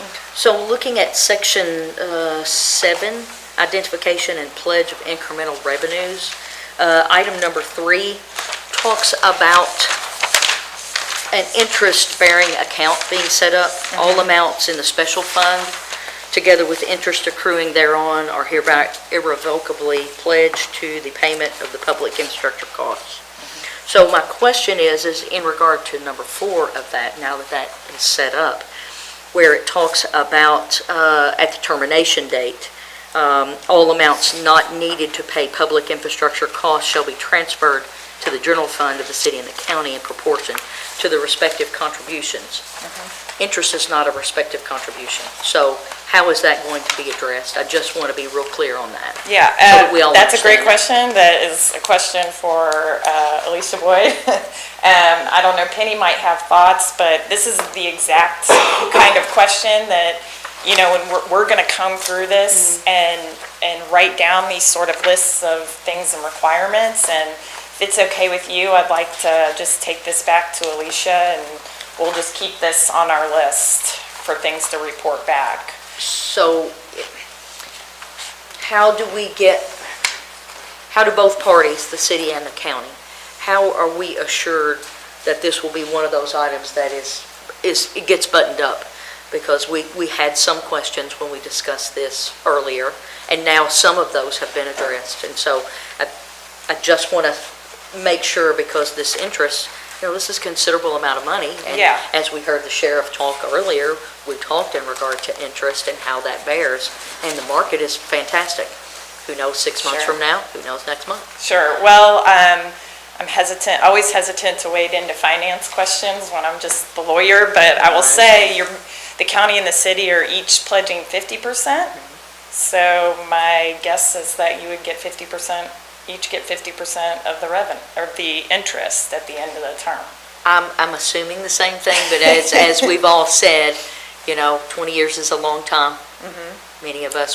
Most of us will probably not be here, and memories, unfortunately, if it's not written on a piece of paper, memories do fade. So Well, I will say I would like for it not to be silent, at least, so that we understand what's going to happen with that, because we would all love for this to bring in a considerable amount of interest, because then that gets us to our number more rapidly. Sure, and I think, you know, the phrase, the respective contributions, that would honestly be my recommendation, because then every year there's going to be a report of the incremental revenues. That is probably the most important thing that happens annually when someone is administering a TIF. So there will be a clear, and it has to be reported to the legislative body. It's not reported to staff, reported to the bodies. That means somebody has to show up at a public meeting and say it for the record. So that will live forever. So I think that is one thing, you know, at the end of the 20 years, there will be a very clear public record of which body contributed which revenues. Because you're right, I mean, there could be, we've lived through strange times in recent years, and there could be a scenario where this gets amended and city's contributing 40 and the county's doing 60, but that would all get amended. And my recommendation was to leave it as respective contributions, because then that will account if for some reason that percentage changed over time. But that will all be public record. This is not going to live in somebody's computer and somebody's file and somebody's drawer. Unfortunately, most government things sit on a shelf, so. I just, again, I made several notes about that, so I would like to maintain that as part of our discussion record so that it is addressed. Penny, do you want to take a stab at that since you're with us? Well, I do think that that is addressed in the legal document, but I think if there is a request to put a further fine point to it, that's something that we can take back, and it doesn't materially change what we're discussing. It just puts a finer point to it, and I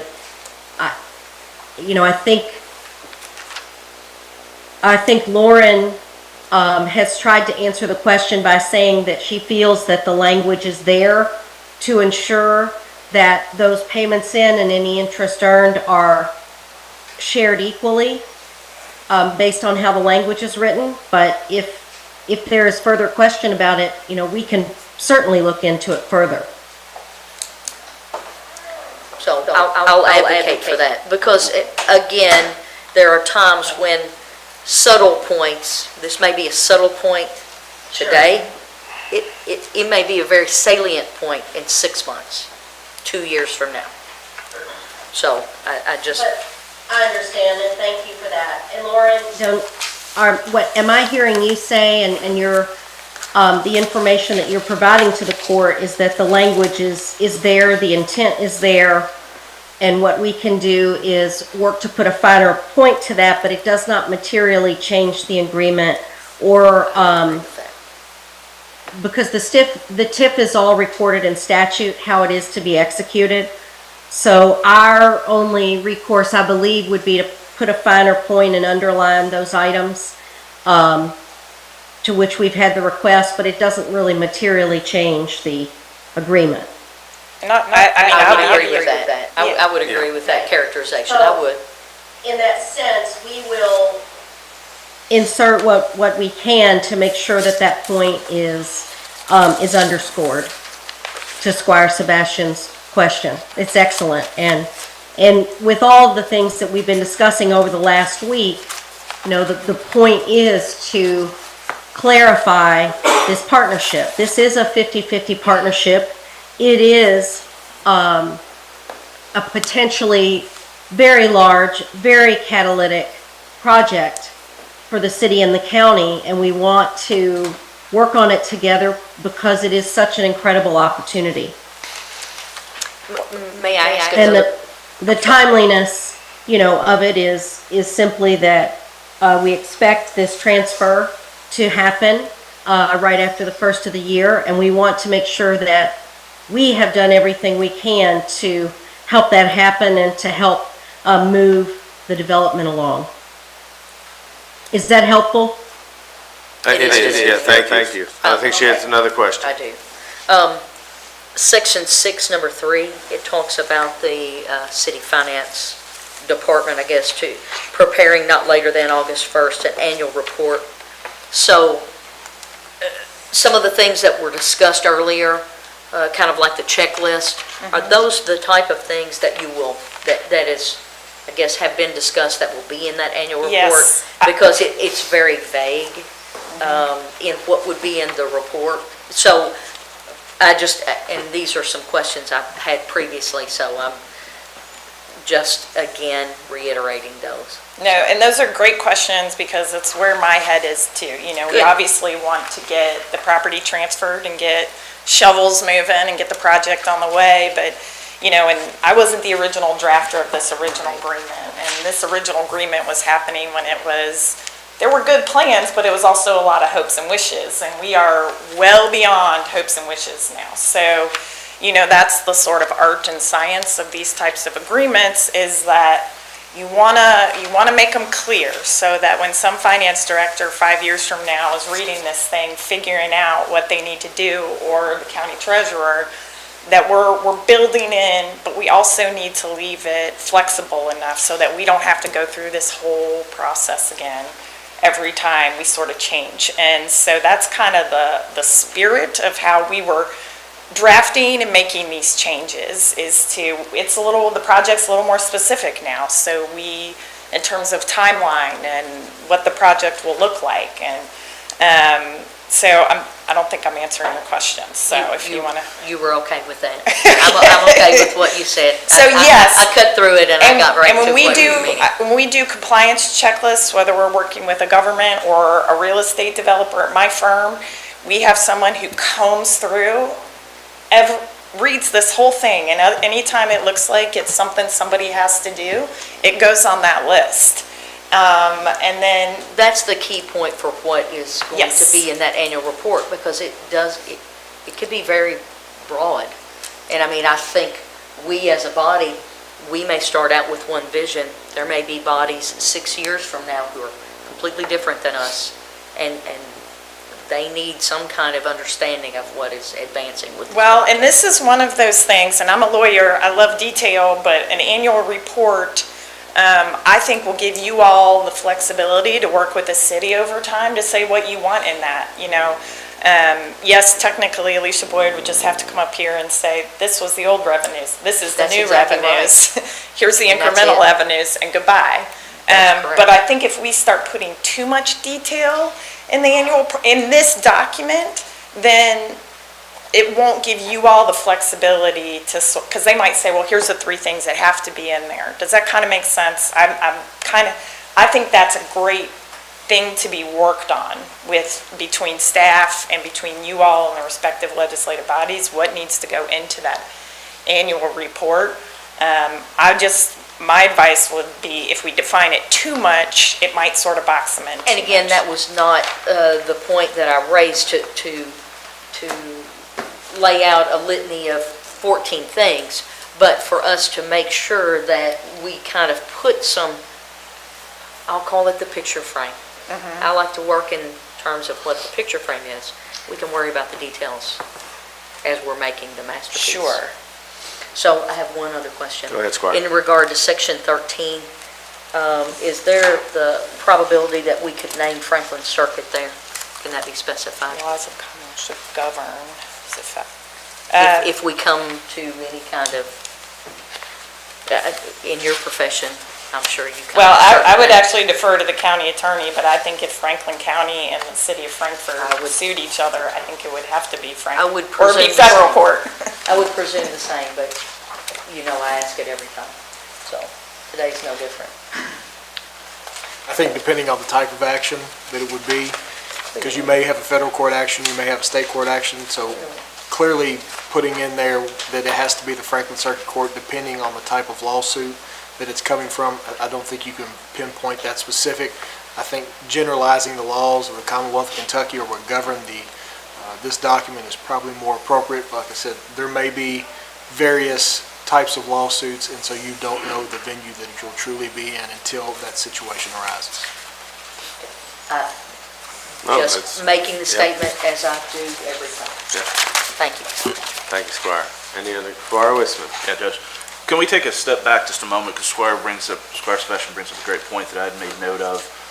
The city is effectively maintaining this on our behalf, and I'm always cognizant of adding more language when we have the opportunity to, is the right time to do it. We often have these conversations in these bodies, and we have, the conversation makes us feel good, but then it's vague within a year, right?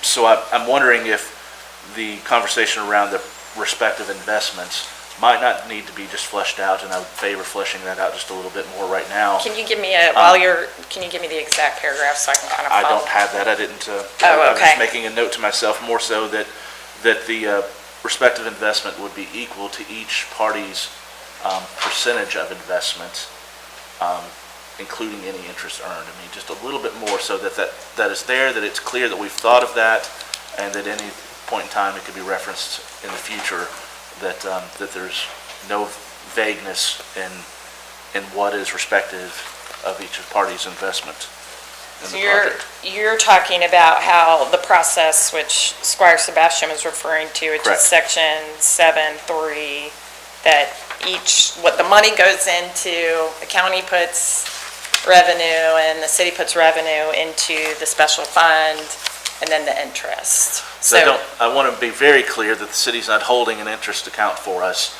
and claiming that that interest is theirs because they held the funds and they're managing the fund, right? Sure. That anything that's put in there, including interest, will be divided respective of our percentage of investment, because that could change in the future, as you spoke to, whatever that is for the year, that we're reflecting that. So I would just favor adding that language, and I know that probably means a draft going back to the city, but this is the time to do it. And experienced where that has been an issue before, that the city holds an account and claims the interest is theirs for other shared activities. So Well, the next section 4 is what covers that. It says that the termination date, all amounts, the amounts provided for in the previous section, all amounts not needed to pay public infrastructure costs. So at termination date, that's the end of the 20-year period, shall be transferred to the general fund of the city and county in proportion to the respective contributions.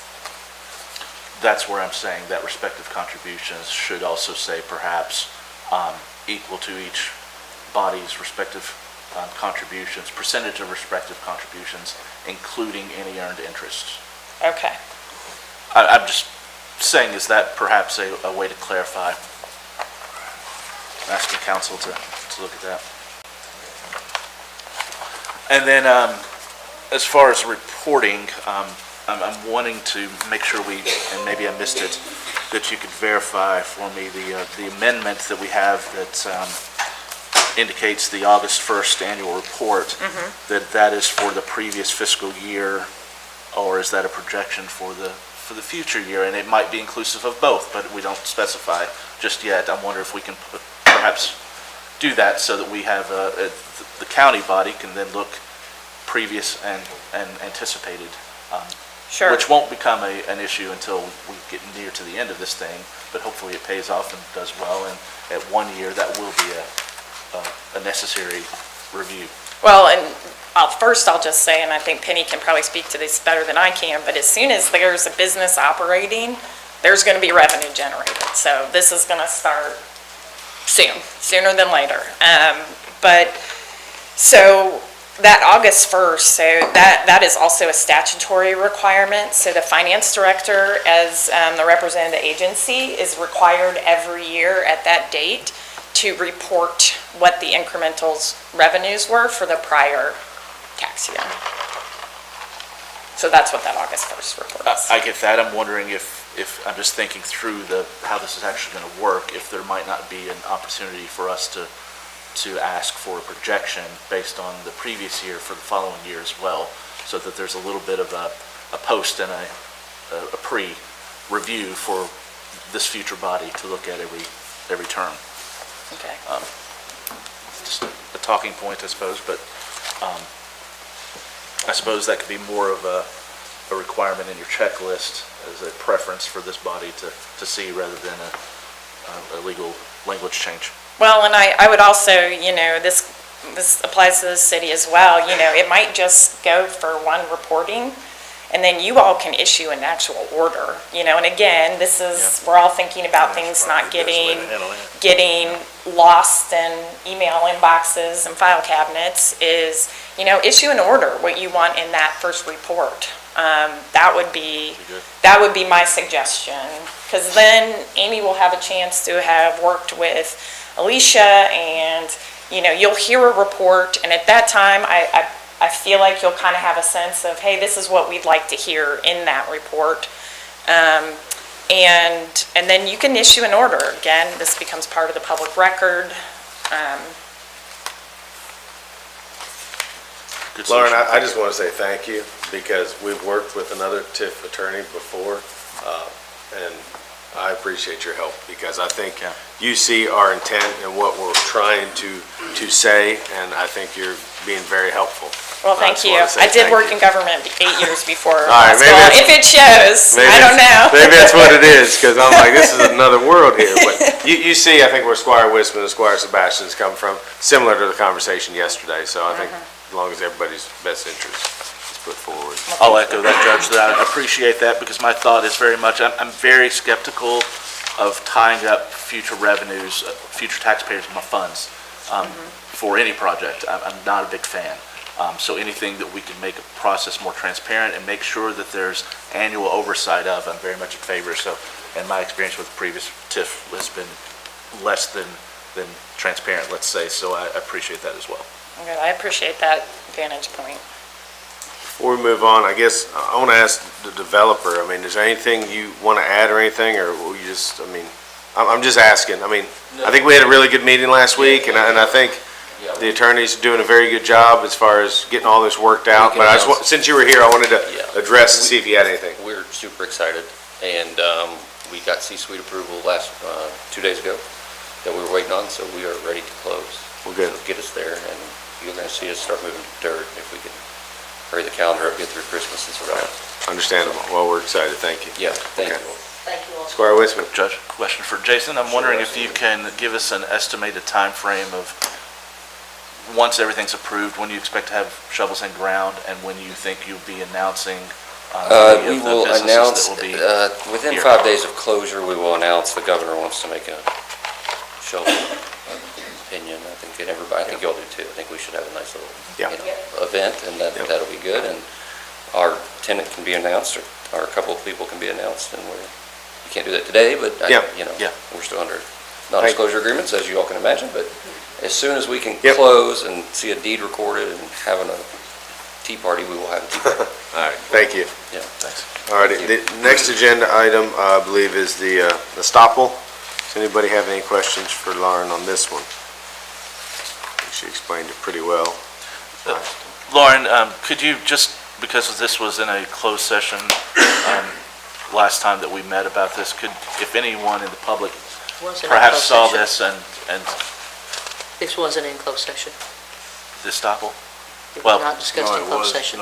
It was in Okay, do you want to go ahead and just I'm explain real remembering quick for anybody incorrectly, but watching? Could you, for Sure. the public's benefit, Yes. kind of review, because your recommendation before was you would generally not Yes. support signing one of these, but you thought in this instance particularly that we could move forward with this. Correct. Estoppel agreements are routinely used in large real estate, even smallish commercial real estate transactions, and it's just basically where the seller is asked to verify certain facts of the status of the real estate. You know, the lease is in effect, there's no liens, it's kind of basic stuff. And basically, when you sign an estoppel agreement, you're just attesting to the facts. That's it. So when I review one, I say, is that true or is it not true?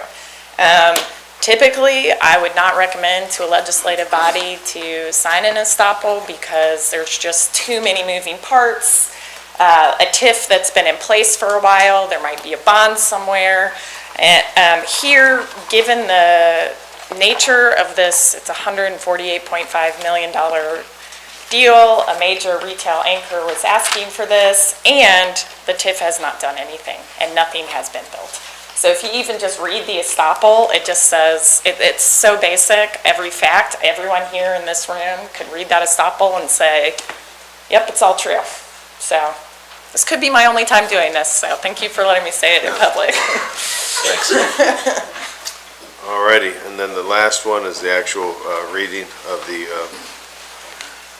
ordinance. Does anybody have any questions on the actual ordinance that will be read tonight?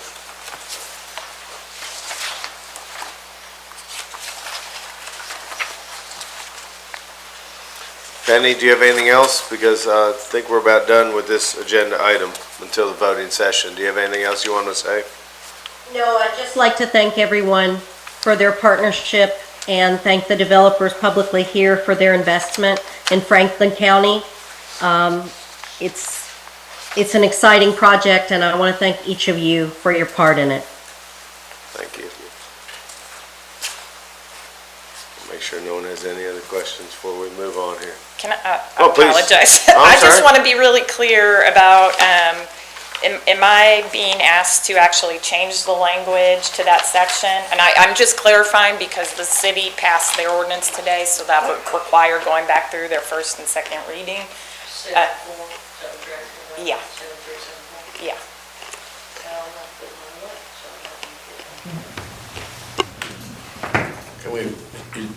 Can that be addressed by a resolution or order of the court rather than changing that? It's gonna delay things, it would appear to me like. I mean, I'd rather not delay it. But I think we all want, If we, I'd rather not delay it. But I think we all want to make sure that everything is clear, as we've discussed here for. Max, what are your thoughts, Max? Yeah, I'm gonna lean on county Our attorney. county attorney could give us good legal guidance here. What's the best avenue without having to, As I think you've heard the legal opinion stated earlier, It is the belief that that language covers the concerns of the county as set forth in the documents. So it would not be a material change to that documentation. So, you know, there's a possibility to putting more fine points on it, but if it's the body's will to have those fine points put on before it's voted on, that's your all's choice. As you've heard the legal opinion stated here today, it's a belief that the document covers it, but if you want those more fine points in there before you were willing to vote on it, then that's a situation that's going to have to be done. Could we take a quick recess between the voting here and the voting session to ink Yeah. that for? And Lauren, I was going to ask, so how long do you stay involved in this project Yeah. from a legal standpoint? We really haven't talked about that other than last week. I'm going to work with the city on that compliance checklist. I am working with them on some other economic development matters. But we haven't really set a date, but I am going to be a part of the compliance process. So would this be something that could go on a checklist as far as in your meetings coming up? Mm-hmm. Okay, and that's what I felt like too, so. I'll be really honest, and I know I'm just kind of drafting on the fly here, but Yeah. I don't know how I would say it any clearer than the interest at the end would be in proportion to the respective contributions, because that means you get whatever interest in That's proportion clear to to what you get out, and I really don't know what I would Yeah, draft. okay. It can be in that. Yeah, just as a checklist, yeah. I think we're okay with that. Is court good with that? Everybody? Well, if there's any necessity to change language, we can always amend this contract without holding up anything, right? Yeah. And come back, and it can began with us to send to the city for an update. So I don't mind to move forward with it, just that understanding that we have that concern. And I will, and I'm going to speak on behalf of Penny here, but, I will make a commitment that, I've made a note already that once that compliance checklist is complete, and again, we'll be working with Amy on that as well, and keep the county attorney informed, and, we'll come back and report on that checklist. Well, I'll make that Yeah, commitment. And I want to say thank you, and I want to go back to what Penny said earlier. I mean, we truly are a partner in this relationship, and I think the city approving to make those changes last minute, last night, shows that, we're all doing this for the right reason, and we appreciate the developer and everybody working on this project, because it will be transformational to Franklin County, so it's a good day, so I want to say thank you. Thank you, everyone. Yep, thank you. Penny, thank you. All righty, next one, Robert. How you doing, Robert? I'm well. Good. How are you, sir? Good. Good afternoon, court.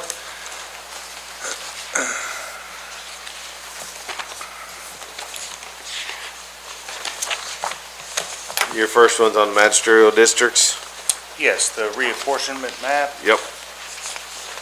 I took the liberty of fresh ones, a little bit larger than what was in your packet. Thank you.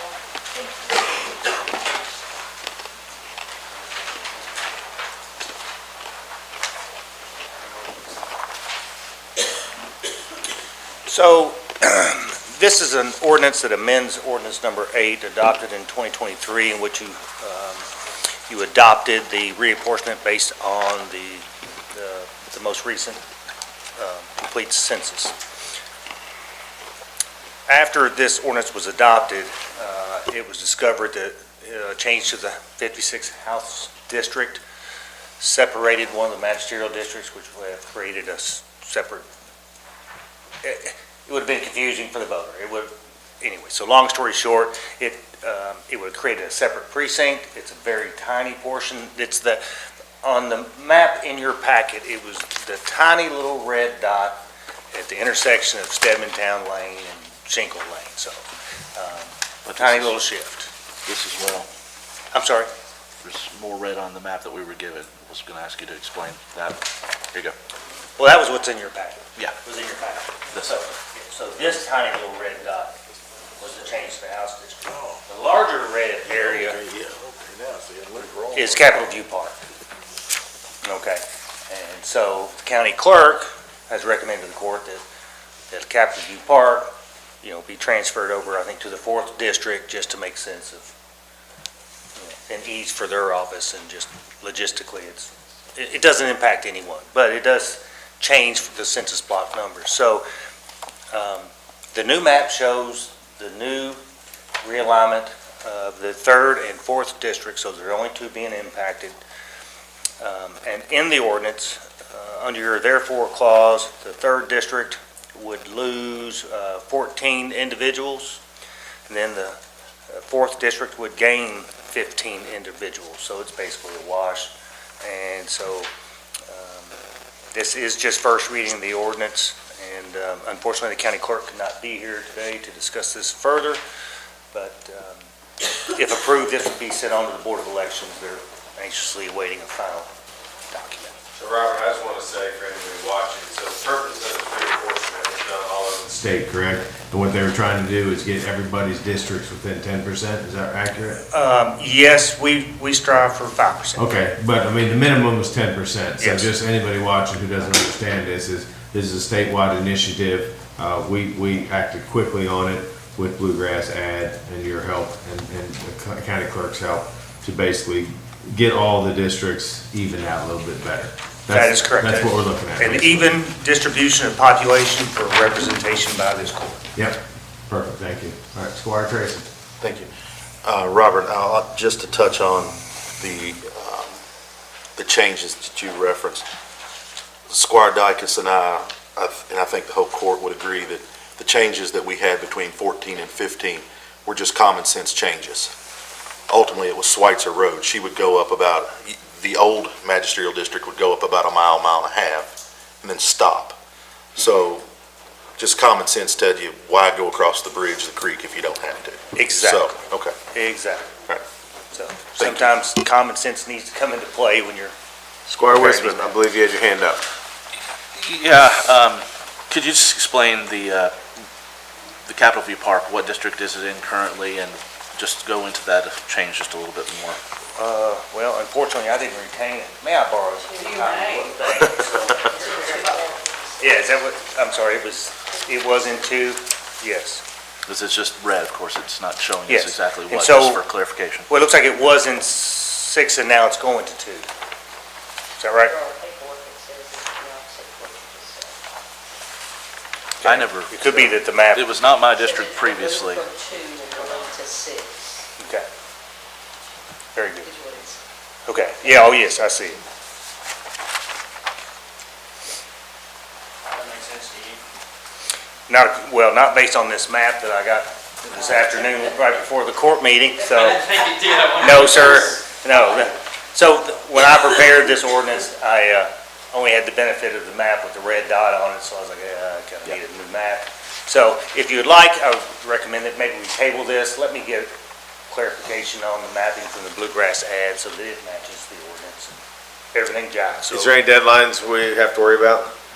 No, sir. Since we've already turned one in, Board of Elections knows that we're revising it. So we're okay to table it? We're fine, but. Why can't we have a first reading, and then that way you can speed things up? Okay. Well, unless, just my concern is if there's There's an amendment error to on this page. To this. But we can ultimately language. change that prior to the second reading, right? You can make If an they're amendment. backwards. You can make a motion to amend the ordinance. You though you can, pass but it two may be readings. more clean to table it and make sure that language is, it's your all's choice, but As long as we're not To make it more gonna miss a deadline. I There's mean, I'm no- fine with, Deadline? Yeah, there's no deadline. Yeah. If we could keep it clean, just, if you don't Yep, mind, let's okay. table it. and Table. I will clear this up with the Alright. Bluegrass Ad. keep moving. Very good. Thank you all for your diligence on that. Alrighty, next one is the resolution accepting Whispering Pines Drive and White Pine Court into the county road system. Yes, so this is the Pinewood subdivision located off Leestown Road, US 421. This is the subdivision that was purchased by an out-of-town developer from a local bank, and then this developer completed all the public improvements, and then now the entire subdivision is completely built out in just over a year. Very nice addition of housing stock to Franklin County. Both the former road superintendent as well as the current road superintendent and I have done the inspections, gone over everything. We find that everything is in compliance with our county regulations, and we strongly encourage that the court accept these into our county road system. I'm going to ask Squire Blackburn. If this is your district, Oh, correct? yeah, it is, that's and there were some concerns, when this was first, I think, brought to our attention. It was in the previous court. Yeah, it was last year. And, and Robert was very good with the former road superintendent. They fixed some drainage, Yeah, there's a curb box concrete, inlet, curb and gutters, there yes. was some gutter sections. some yes. sidewalk even. Yes. There was a question of trees, and I think through the homeowners association, former president there, we've all talked, everything was good. And what's the importance of bringing them into the road system, especially right now? One is because if a road for a residential, or a road for a development, if it's not in our system, we're not allowed to expend any county funds on that. However, there is a provision in which that developer can sign an affidavit and provide it to the road department saying that the county will not be liable for any damages to that infrastructure, since it's not in our control. The developer did such a document, and it was on file, but the developer has now transferred this development to the association. So there will be no snow removal or any maintenance on these roads. Until we I accept brought it it. into the system. Yeah, until we accept it. Correct. So there will be no county funds, no improvements or anything, no maintenance done until it's into the system. I think Squire Blackburn's point, I mean, we're getting into snow season. I think That is correct. That's the biggest thing right now. Yes. Yeah, keep everybody safe. Squire Westman, did you have a hand up? Yeah. Wondering, Robert, if you can just speak to, because this road was laid out in 2007, it was built many years ago, it's only just been finished. Can you speak to its meeting standards? You already did a little bit, but I'm always concerned particularly about sidewalks, trees, landscape maintenance, or landscape mandates. They've met all of those standards. There was no variances or any particularly landscape plans seem to come up fairly often. No, there were no variances or any sort of deviations granted to this development. The final plat was approved in 2006. Infrastructure began in 2007. The original developer failed to meet his financial obligations. One bank took it over, then another bank took it over. And so it was mothballed for a very long time. So within the last 2 years is when this out-of-town developer came in. So as we do for new developments, we require that the infrastructure be cambered, both storm sewer, sanitary sewer and such. Electric and water is installed by the Frankfurt Plant Board, so they're fine. But there were very large sections of subsurface infrastructure that had to be replaced, along with the road bed that in certain sections was failing by, seeping by a foot or so because of the subsurface infrastructure that had failed and collapsed. And so much of this had to be reconstructed, along with the road bed. So when the current developer who built the homes, when he acquired it from the bank who'd hired a prior developer, just the road base was down. Just, the subgrade and then the road base. And so from that point on, the most recent developer is the one that completed all the improvements. So everything's brand new. It's a beautiful looking development. Everything's fresh and brand new looking. And, now, in terms of street trees, I walked this street with the developer. I walked every inch of it. After all the infrastructure was put in, all the sewer cleanouts, water vaults, driveways, everything. And so I walked it and made an administrative decision on where a tree should go and where one should not. Okay? And so while you might say, okay, well, there's a gross amount of trees based on a linear distance of street, but in the real world, one can't go in the middle of a driveway. Okay? One won't go at an intersection because I don't allow for that, because I do not want a situation like Leonard Wood Drive when you're pulling out of Walmart. not gonna have it. That's one of my pet peeves. Yeah. And so I have the administrative discretion and the regulations to ensure public safety and also that of, of the property owners which might be affected by these trees. So it's a beautiful development. I strongly encourage the court accept it. Thank you. My concern is just the age, 20 years old, that we weren't going to accept something we were going to immediately have to repair, so and I just like to... Yes, this is go on the all record. brand-new infrastructure. It's beautiful. If you haven't been there, it's gorgeous. This is for my information, and probably more than anybody else's, that you already attested to the fact it's in good shape and ready to go. And Squire Whitman was asking about trees, et cetera. To me, there's a road and there's landscaping, and it doesn't make any difference unless you're planting a tree in the middle of the road or blocking the view at the intersection. So are they together?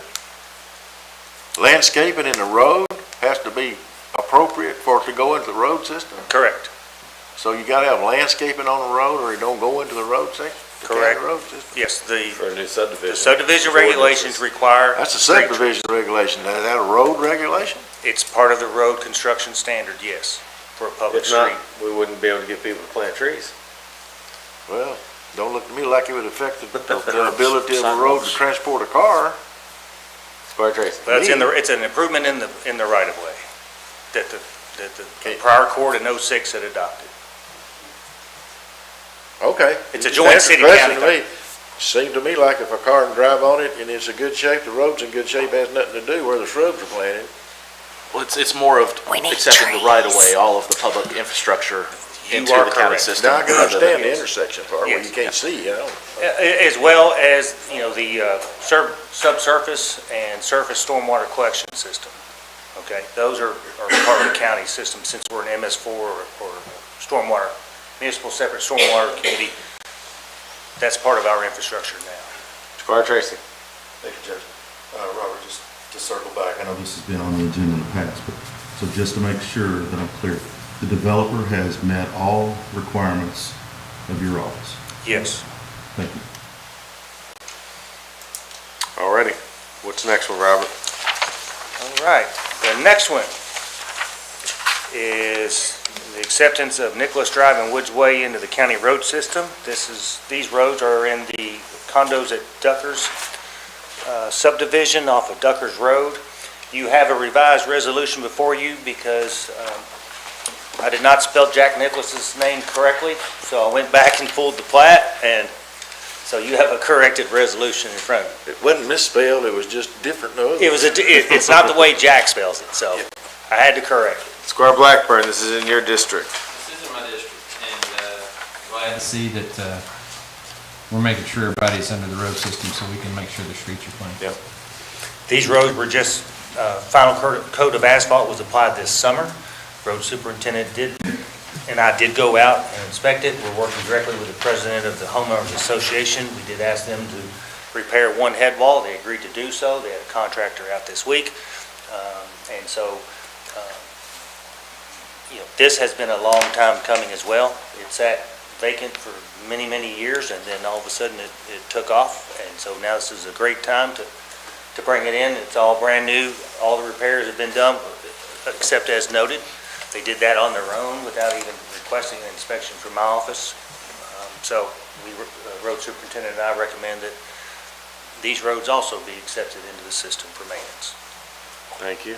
Square Wisman. Same question, Robert. Yes. Because this map, I don't see any trees, and I bring that up, and I know it's a bit redundant because it has been an issue in this community in the past multiple times where roads were built and public infrastructure such as sidewalks and landscaping were not met or kind of bit us in the back end. So I'm asking, and I will probably ask every one of these we ever have in the future. Sure.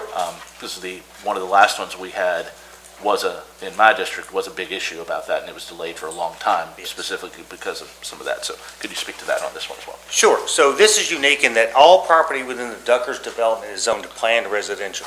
Okay? A planned residential development requires the review and submittal and final approval of a development plan by the Planning Commission. There are no specific standards for density, lot size, or anything else in a planned district. It is the opportunity for a developer to present their concept, their idea, and for the planning commission to either accept it or reject it. So this was done many, many years ago, back when Bill Pulliam was the developer on this. And so this was approved without the requirement for street trees. And also, it was approved for condos, which is required for a mix-up housing type for all of the Duckers proper. So this is the single-family attached versus, the single-family detached, and then townhomes that you see in other sections of Duckers. So this was approved as it was developed by the planning commission. Thank you, and I just want to perhaps express an opinion related to this, that in future, I hope our planning commission will be very critical of any projects that come that don't have some of that landscaping requirement, permeable pavers, other things to help us mitigate the amount of runoff we have in this community. We're continuously talking about that, and I know this was an old project that did not have that requirement, and unfortunately, perhaps we'll see them voluntarily add some green amenities, right? Yes, and so everything outside of the building is owned by the association. So they have the authority to make improvements, without having to come to the court, and the court would not have to maintain any of those improvements. So they can, once their hurdle is get these roads into the system. And so this is excellent timing for that. Thank you, Robert. Thank you all very much. Next, I believe Tammy is up. How's Tammy doing today? Doing well, thank you. This is an authorization to apply for the Firehouse Subs Public Safety Foundation Grant for the funding of 3 Scott Rapid Intervention Packs and self-contained breathing apparatus cylinders. This necessary life-saving equipment is used in the event a firefighter is trapped or needs rescue during a fire. If awarded, the equipment will either be purchased by the court once the funds are received, or the foundation will purchase the equipment for the fire department. The foundation determines which method that they'll use. Questions for Tammy on this item?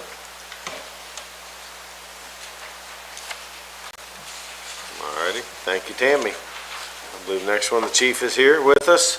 Good afternoon, chief. Good afternoon, Court.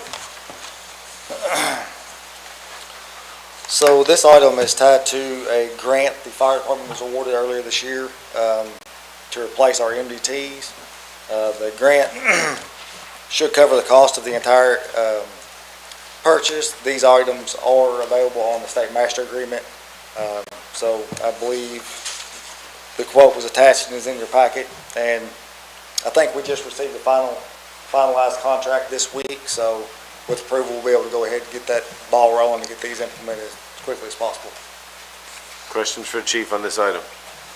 Squire Whisker. Just, Chief, there's a tiny bit more grant fund than what the costs are going to be, $456 or something.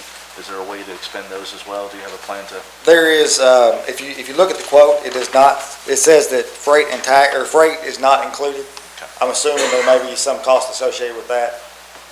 So that'll probably eat some of that funding up. Just like using every dollar we possibly can when it's Absolutely. free, right? Absolutely. Thanks. Any other questions for chief? Seeing none, chief, thank you very much. Thank you. All right, next agenda item, Amy. This is an exciting one. How you doing this afternoon? Good. So what we're presenting for you to consider is a professional service agreement with Cash Vest by 3-in-1. This was presented at the CAECO conference, and I know that our finance committee, Judge and I, sat through it. I hope that some of you all did as well. It's been endorsed by CAECO and NACO. I've presented it to the finance committee with both magistrates and the judge with recommendations to bring it before you. Basically, it's a program, a tool for us to determine what our liquidity is so that we know how much we can invest and for how long. Okay. Questions for Amy on this agenda item? I have a maybe a couple of questions if I can get them organized in my brain right. These are recommendations. They come back and suggest or recommend, but the final decision on where that money is invested would be the court. Is that correct? That's Or correct. yours, or however it's set up? That's at that correct. time? But it wouldn't be their decision? No, it's Just their recommendation? just their recommendation. And I do have one more question about the document that we might approve, and that's on number 4. The severability clause says with reasonable cause, and it doesn't say who's going to decide who reasonable is. And if we wanted out of that, I don't think that might wind up in court, because somebody got to decide what reasonable cause is. I'm gonna lean to the county attorney on that one. With any document, if we're trying to get out and they don't believe we're getting out in good faith, I mean, that would always be determined by a court. So it's not for any reason, but with reasonable cause. So it's facts surrounding that situation that are known, which would then cause the agreement, I guess, for both parties to separate ways. So who's going to decide what's reasonable facts? Well, ultimately, it would be a court of law on whether that belief was reasonable or not. So I would just like to say, I mean, I think this is a great company. I mean, we spoke to them at the conference and on thing. I also reached out to Judge Moore, who uses them highly up in Boone County, and I think he even told us during that presentation how much money they're making off of this. You know, I think we reached out to them. I think the price is very fair. You know, I think what they said their next steps would be, they'll get on it right away. They need access to our accounts, bank accounts, read only. They get in there, look at everything. They get with Amy, they look at where our money's spent throughout the year and what we have to hold and not hold. And so, I mean, basically, they're just a data company, I think, that really just kind of looks at, we're sitting on a bunch of money and where could it be invested? But then it'll be up to us, to your point, Squire Tanner, what to do with it. I mean, they tell us what to do with it, but it's our ultimate decision. But I mean, they've pretty much guaranteed, I mean, almost doubling what we're doing now, or we get our money back. Squire Whisper. Few questions. Are they, it says 12 to 24 months of bank statements. They're only going to go back 2 years initially to look at our trends over time? Yes. I wonder if there's an opportunity to take it a little further than that, because I know you have access digitally to a lot of those, or is that their average for further review? I'm just going by what they provided for us, and I'm assuming that that's just what they generally use to get that trend. Okay. There's a lot of benefit. I was talking to them at the conference about how communities can leverage their funds that they hold without expending them to underwrite community projects. And they got excited that I was one of the only that brought that up, but particularly in Main Street situations, small business incubators, things like that in communities, there's ability to make our money go further without actually spending it. So I think this is going to open up some avenues for us and some doors. I do wish I had known that they were going to be here presenting. I would have liked to have sat through that finance meeting, but that's another issue. Relating to Squire Tanner's concern, I mean, we have the ability to manipulate this contract, and I think he brings up a reasonable point that we should remove that with reasonable cause. It may turn out that we just don't see the value in this after 6 months, and we decide to leave, and I think we should have that right without having to have any blowback or repercussions. So I'll move to remove those 3 words from the severability clause then. Let me just point out that if you remove those 3 words, you're still not, this says you can't terminate it until after the first full year of service. You need to read the whole thing. So I understand. that's the reasonable cause doesn't We're signing on for affect that. 1 year initially, and then we can review effectively any time. I would think it would take 1 full year to get through our trends anyway, to be able to have a full picture of what the service can provide us, so. I would say that if you read that paragraph, it could be read that you have to be in for 13 months. Well, you got to give 30-day notice. After the first year. So that would be 13 months. That would be So correct. I just want So when you read that paragraph, it's not just a year, it's 30 days notice after the first year. So that would then be 13 months. Amy, refresh my memory, do they bill us quarterly or? It is quarterly. Okay. So the rate That's what I was is gonna ask. $12,750 per year. They bill in equal quarterly installments of $3,187. So we're looking at 2 of those hitting this current budget in the professional services, the remaining 2 in next year's new budget. Yeah, and it says that in item 5. It specifically lays that out in item 5 of the agreement. And again, it's 100% guaranteed. If they don't make us money and they don't direct us in the It right is. way, then we get our money back, basically. Judge, that makes me think of a question I had. This is based on our current holdings of $51 million. Is that an annual review if we spend out all of that ARPA funds that we have and the opioid money? Do they have So much down. reevaluate, or that's set It for is. 24 to 26 only? It's not. Again, if you look in section 5, they did the initial fee based on our current budget, and the original contract that you had in your packet said that it would increase by a possible cost of living adjustment based on the fee this year. When I went back and talked to them, they said, would it be better to maybe lock this rate in for 3 years? Which I think it would be beneficial, because they are not going to come back next year and say, what's your budget? We'll give you a new rate for that. It's starting at $12,750 with a possible increase each year based on a cost of living adjustment. Thanks for the clarification. All right. Amy, thank you.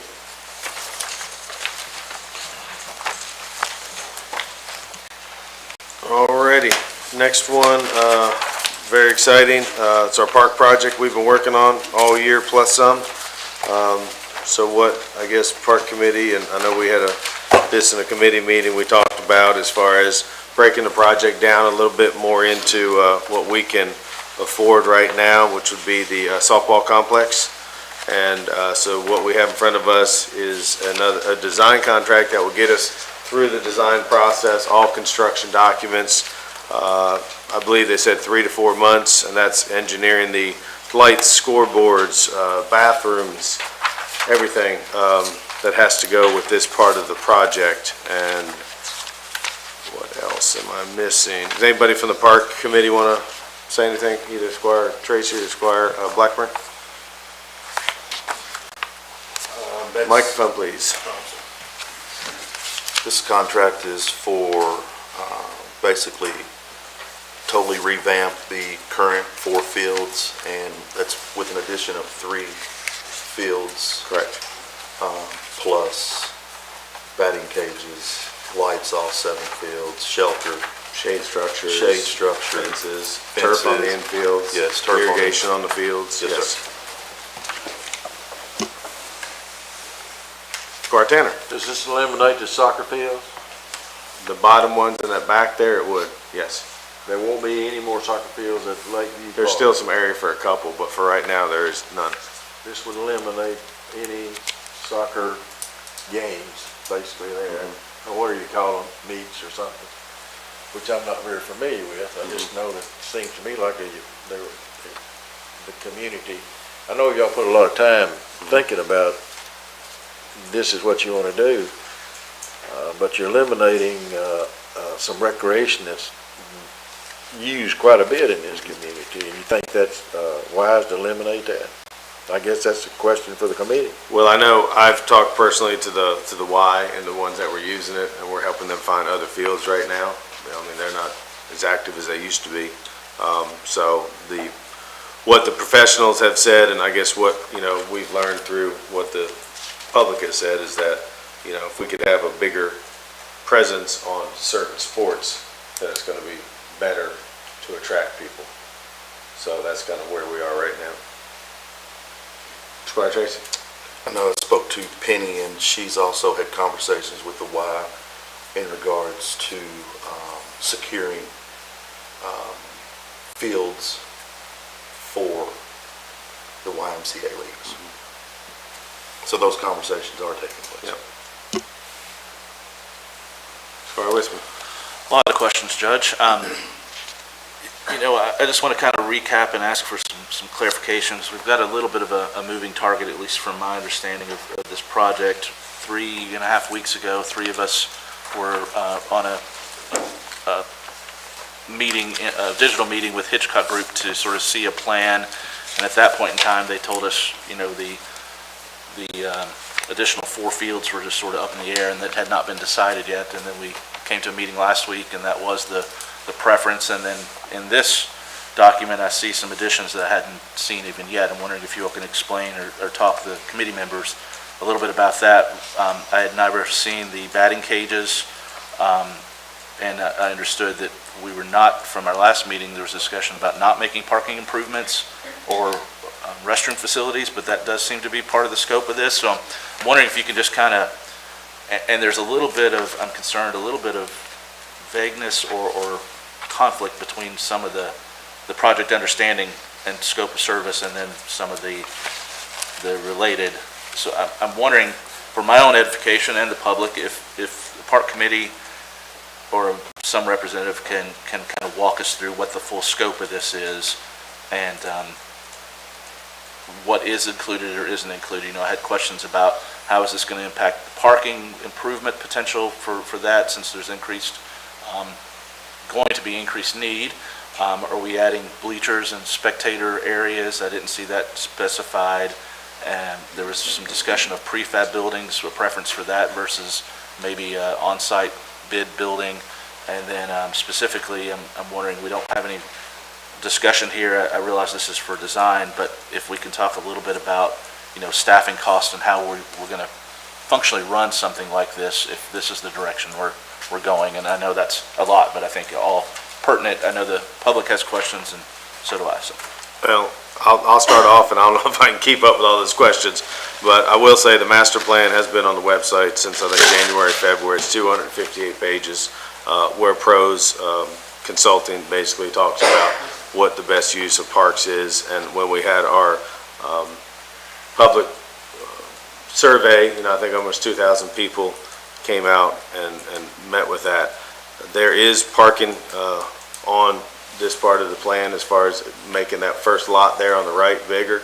We've talked to the school system about extending the lot on the bottom side, but that's a school property there.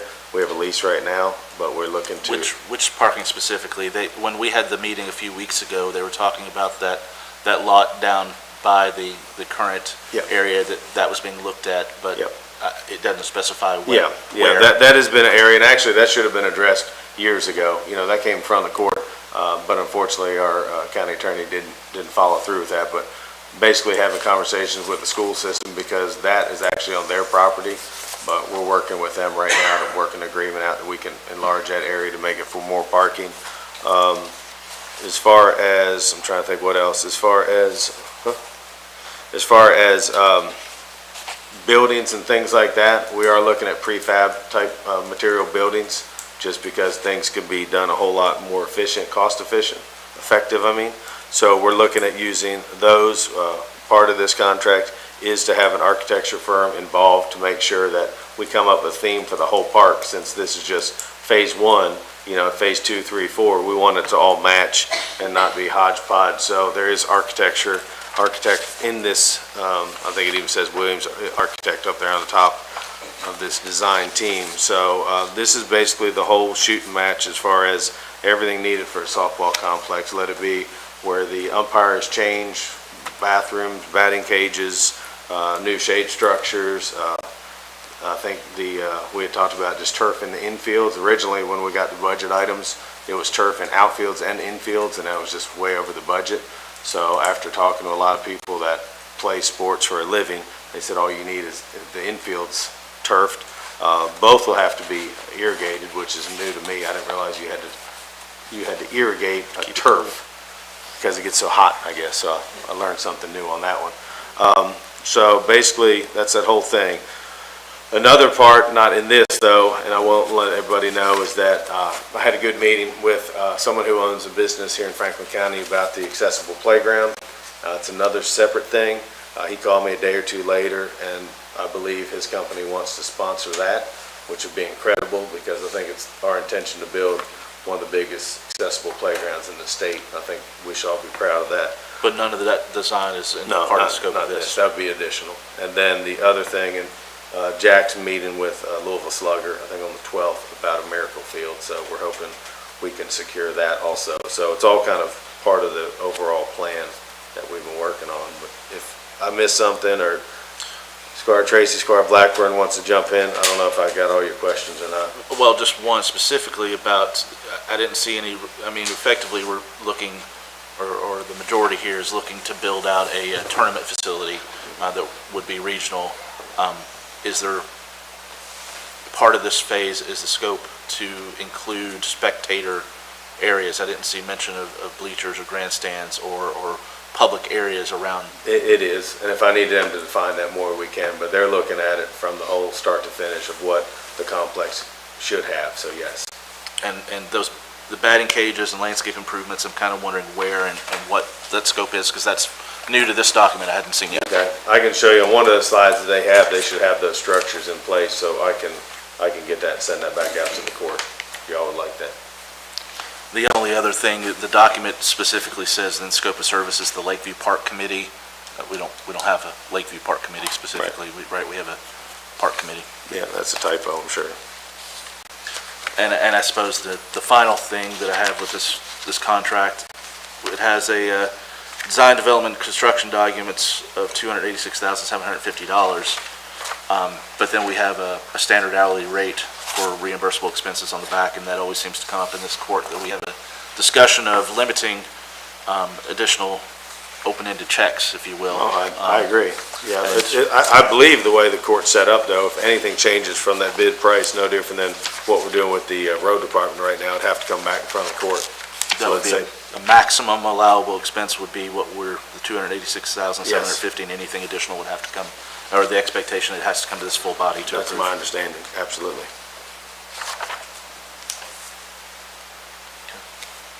Any other questions? Before we vote on this, if you don't mind, No, you're fine. the process, This is gonna go to Hitchcock. They're gonna send back all these recommendations, and then it's gonna be bid from the here. Absolutely. They can't bid it, I No, understand. so what happened, this But is, If we look at that plan, and their cost estimates, which should be in here. yeah, absolutely. If they're out of control, we can end it right Yeah, then. absolutely. And that has to be, of course, we're gonna spend $300,000 more Yep. to figure out what that is, but in the end, it's a big hill to climb, could be a big hill to Yep. climb. Well, it is. That park's been it's a gem to this community, and to make it better, I'm not opposed to that. But, what is to make it better? I mean, is it for the community or is it for the state? I mean, I don't know the answer to that. Maybe I'm vague in my statement, but anyway, that runs through my mind. If we're gonna have, a classic softball tournaments that are out there, so then when they're going on, local people are not gonna be able to use that at all. And that's probably, most of those are gonna happen on a weekend, probably. So then the local players are gonna be confined to play 5 days a week or 4. And we've talked to most of the schools, because we've talked to KSU about letting them use one of the fields as their home fields. We've talked to Frankfurt Independent about the same, and they all agree that, I mean, they would be basically during the week. I mean, they don't typically play a lot on the weekends anyways, most of the school activities are during the week. So I think it's gonna personally work well for everybody, for locals and for regionalization. This is just some of the things that's gonna come up Yeah, down the road. I mean, absolutely. somebody's gonna be in charge of scheduling all that, Yep. and you can't schedule 2 games on the same court at the same time. No. So is that gonna fall under Mr. Lewis? Well, I think the bigger thing is what we're looking at here, and we have talked to the city some, as far as if we are gonna truly start attracting, people from out of state, we'll ultimately have to hire somebody to probably run that, and. Could you indoor speak to facility, that? huh? Elaborate on that a little bit. That was one of my questions too, sort of have we estimated or will they give us some recommendations about how we're staffing? They work with companies right now, so I mean, we could go from a single person to a company, ultimately, and luckily, we met with the governor, a couple weeks ago, lobbyist tonight, and on his budget, he has $10 million earmarked for our indoor facility. So it's up to us to hopefully keep that money in there. So the plan is, at least my thought, I guess it's not really a plan, would be if we could pull that off with the senior center, with the satellite library, with the library, sheriff's department, we actually build a community indoor facility to help the kids in our community that they could use it every day, and our seniors. Then ultimately, at that point, we have somebody running it all, somebody who specializes in that. But we're biting off this small portion at first, and I'm expecting we're either gonna have to contract out for the management and maintenance of that Yeah. facility. I don't see how our current staffing is gonna be able to handle that additional load. Can I jump in here for just a second? So I have had many conversations about this, as you know. And I feel I have told people that I will tell you guys what they have said to me. So I'm going to do that because that is my job here. We have already spent $600,000 on this, and we are going to spend another $300,000, and we have not put a shovel in the ground. That's a lot of money. I think that people are very concerned that we are not going to make this money back. They're very concerned. I have heard we would like to keep our community park. We don't want this to be a regional park. This is our park. I have heard that people are going to be parking in our neighborhoods. That's what they think, Judge. I'm telling you what they're telling me, and they deserve to be heard. I've heard it's not going to pay for itself. This is a ridiculous amount of money. Where is soccer going to be played? I mean, I hear this consistently. People are worried about this. I just need you all to understand that. I know that you all have worked on this really hard, and there are things that I think we need to do with this park, but I really want this park committee to think about the people that utilize this park and live around this park, and that it is their park. This is not our park. Thank you. Oh, and I appreciate that. I mean, and Squire Wisman brought up last time, as far as safe ways to school and things like that. So Tammy's been working on, how do we get sidewalks up and down Georgetown Road? How do we bring kids in off of, through Indian Hills to get to the park more?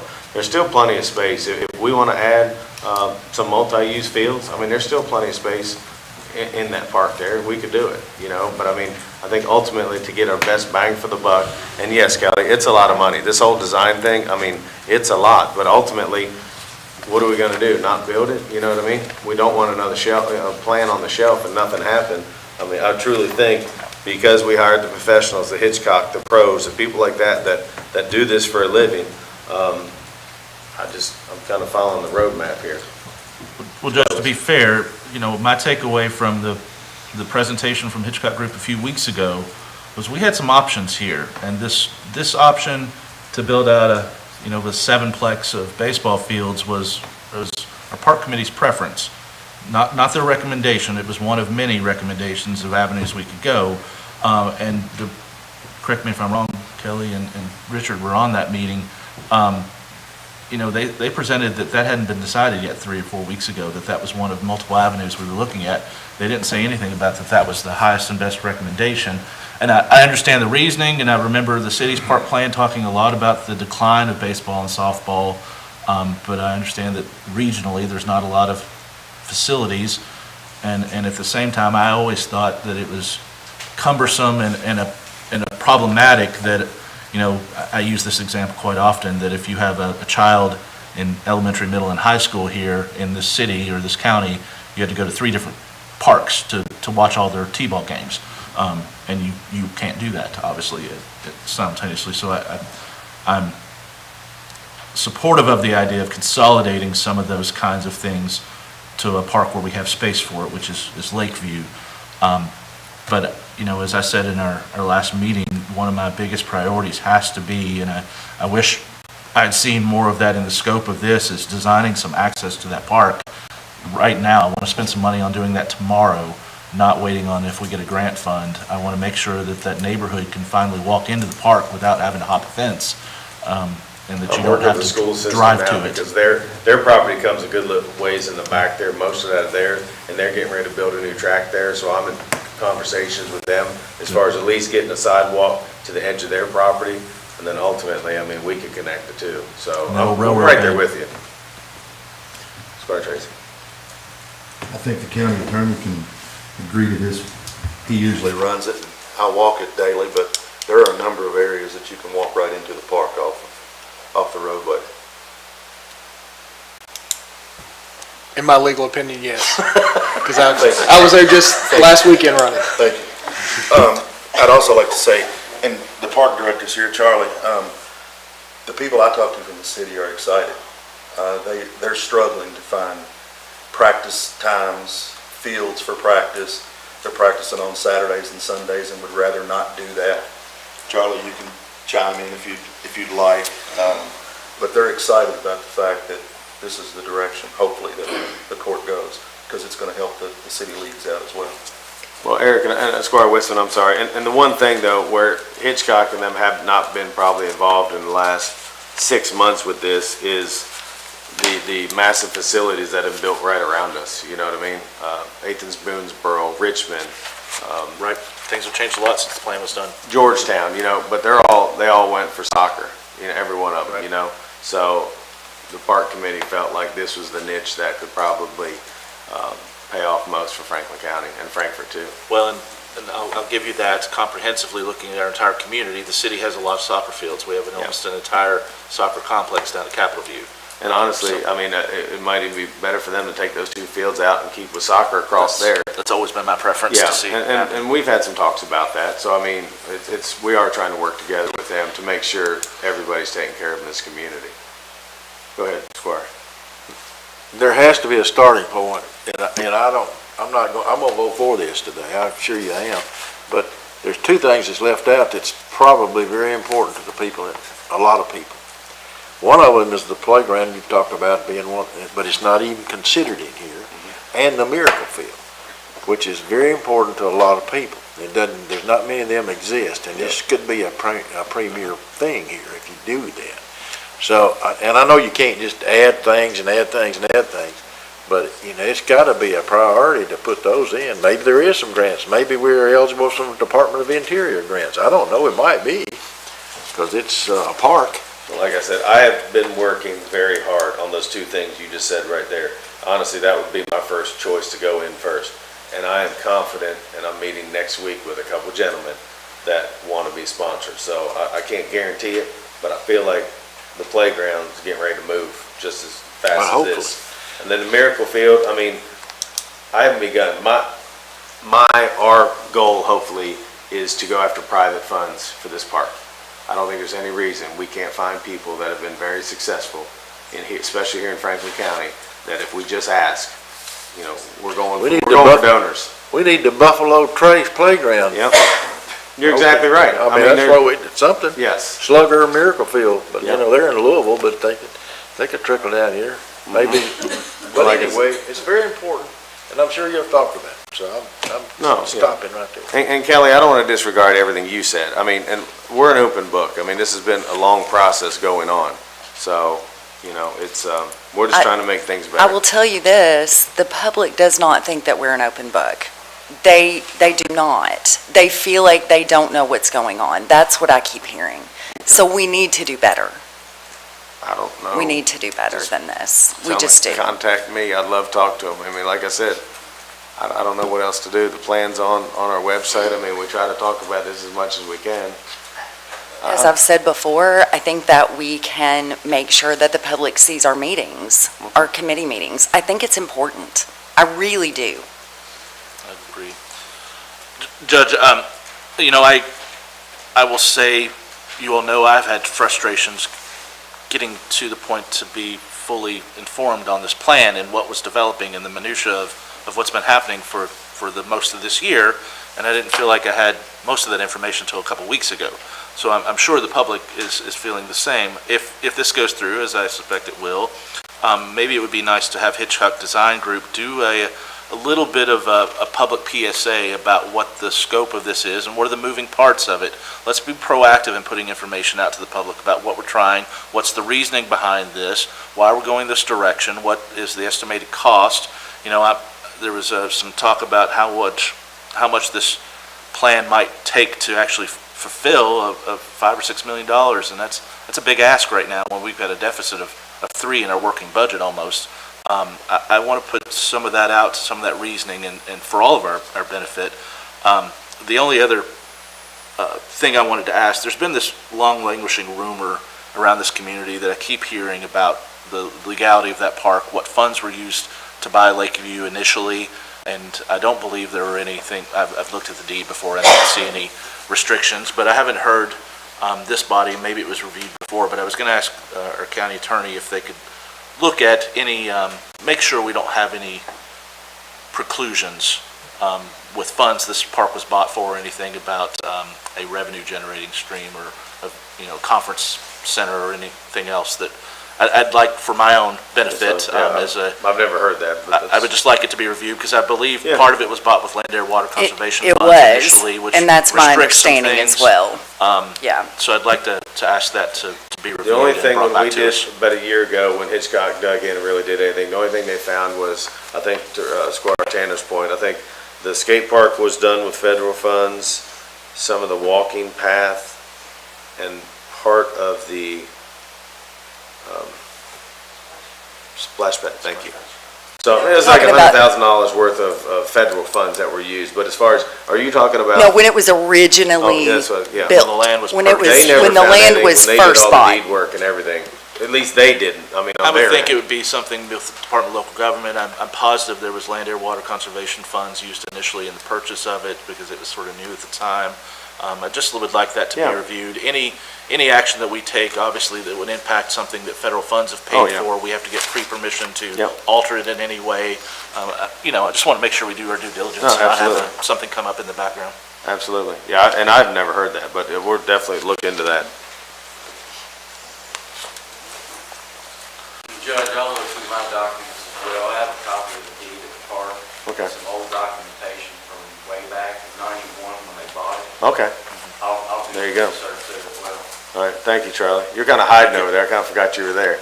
Kind of dipped down on me. Yeah, That's on purpose. yeah. All righty. Amy, I believe you're back up.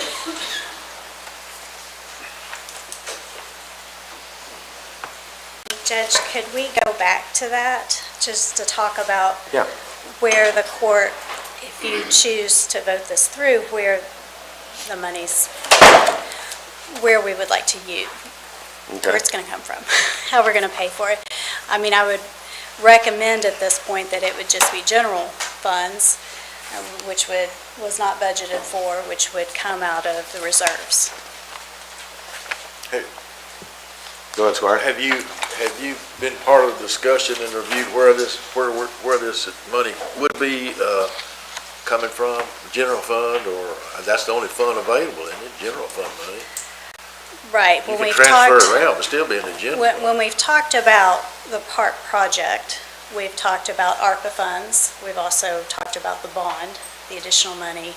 But since this is still in the planning, I wouldn't say that ARPA funds should be utilized for that.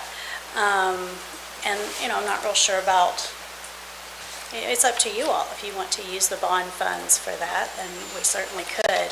But I just would like some direction as to what your all's thoughts are. I personally think it should just come out of general fund, keep it clean, because it is still designed for it.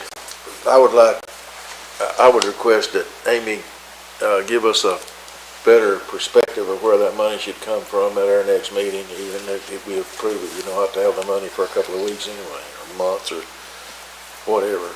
We can more realistically decide if we want to take it out of bond money, which is technically general fund anyway, I guess. Amy, we have a finance meeting the first week in January, so we can put that on an agenda item to talk about as a group, if that's okay. If that's okay at the court. And if you can give us, Amy, while we have you too, a full analysis of everything we've spent to date or earmarked in any way for the park, even if it's some other improvements or. Certainly. Improvements in the park, no. Yeah. And just to remind the court, if anybody wants to come to committee meetings, they're open. we have people from the public come and sit in on those, so they publish them, so if anybody, as long as they don't speak, right, Max? I'm just making sure I'm Yeah, correct. they can come and get information like anybody else. Yep, okay. Okay, Amy, go ahead. Okay. So this next agenda item is our second reading and approval of amendment number 2. The first reading took place November 21st. It was approved by the Department of Local Government on November 29th. It's been advertised, and so I'm bringing it before you for the second reading. Towards the bottom, the financial impact, just to remind you, this second budget amendment will increase the budget by $216,708, which will make our budget total $52,379,979. The next line goes over, if you exclude the capital expenses and the federal projects, it'll increase our budget by the same amount, $216,708, but it brings that budget to $32,367,605. And in your abstract, I have, again, what this budget amendment is for. And so for clarity, that 32 million really is kind of our living budget. Yes. Just covering that ground again for everybody. Thank you. Any questions for Amy Squarwis? Sorry, Square. Richard, did you have anything? No, I have no question. I thought you did.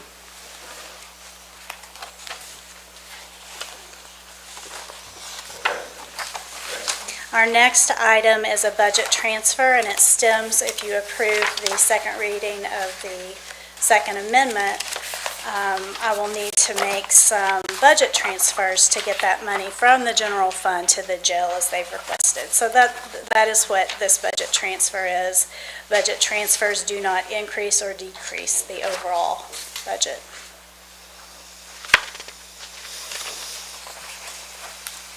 Questions for Amy on that one?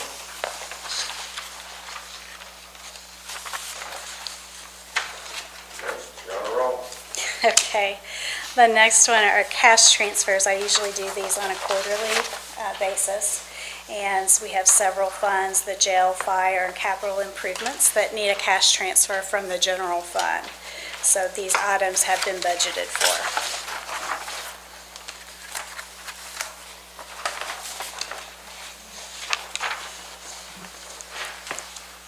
And our next item is the treasurer's report.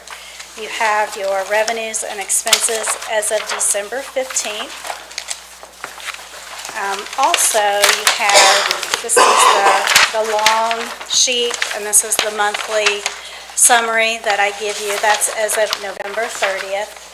So just to go over some numbers, if you look to the far right, for your 2024 receipts are $20,628,678. Expenditures, $14,328,956. If you add the fund balance, that brings us to a fund balance from June 30th. That gives us a total fund balance of $27,535,168 as compared to $16 million from last year, but as a reminder, that includes our bond.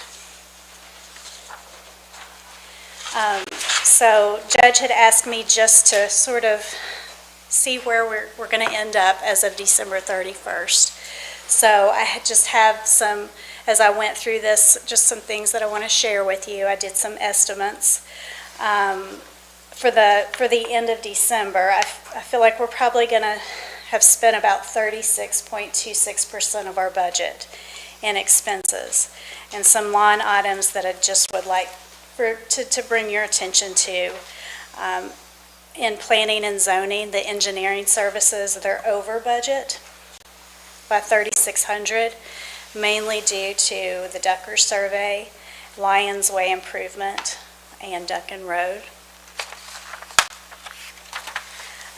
General liability insurance is over budget by about $10,000, mainly due to the additional coverage that we needed for the road facility. A reminder that $108,000 has been moved from reserves to cover the necessary jail expenses. We will probably have another amendment coming soon for $23,000 needed for locks at the jail. So keep that in mind. The fire fund will potentially need a budget amendment from reserves to cover unanticipated retirement contributions for a military retiree. That's approximately $300,000. We spent an additional $9,000 for vehicle for the sheriff, but that was a bit of a trade because the sheriff did offer us a vehicle for our code enforcement officer. Also, we need to watch the professional services. That line item, since we did okay a lobbyist, that was an unbudgeted expense, so we'll have to watch that line. Going up to our revenue, we've collected, not taking into effect the bond, about 32.24% of our revenues. We did get the sheriff's revenue today, so that's going to bump that up. She's a little happy. Can you tell? But Sherry, I got here's some good things that I'm seeing in our revenues. And these numbers, when I give you the percentages, I'm looking at actuals this year compared to actuals last year. This is not looking at budget. This is where it gets good, right? It is. Okay. Yeah. Property tax receipts are up 7% over last year. Delinquent property taxes up $49,000 over last year. Occupational tax receipts are up 6% over last year. Net profit license receipts increased by 10%. And this is one that has fallen, but our county clerk sort of told us about this, that deed transfer tax receipts have fallen by 18%. Planning and zoning fees have increased 151%. Lakeview revenues for the past 5 months have increased 32%. Our interest for the first 5 months of our budget year is $409,000 as compared to $98,000 from last year. Some of that's due to moving money from banks at lower interest rates to those that are earning more. Some of it's the interest rates are a whole lot better than they were last year. Insurance premium tax receipts have increased by 9%. Transient room increased by 17%. Of course, that's a pass-through, but that is good for the community. Another thing that I want to share, July 1, a judge put into effect the vehicles, where we were not going to take those home anymore. And we have saved about $13,000 for the first 5 months. So, that's a considerable savings with that one small move.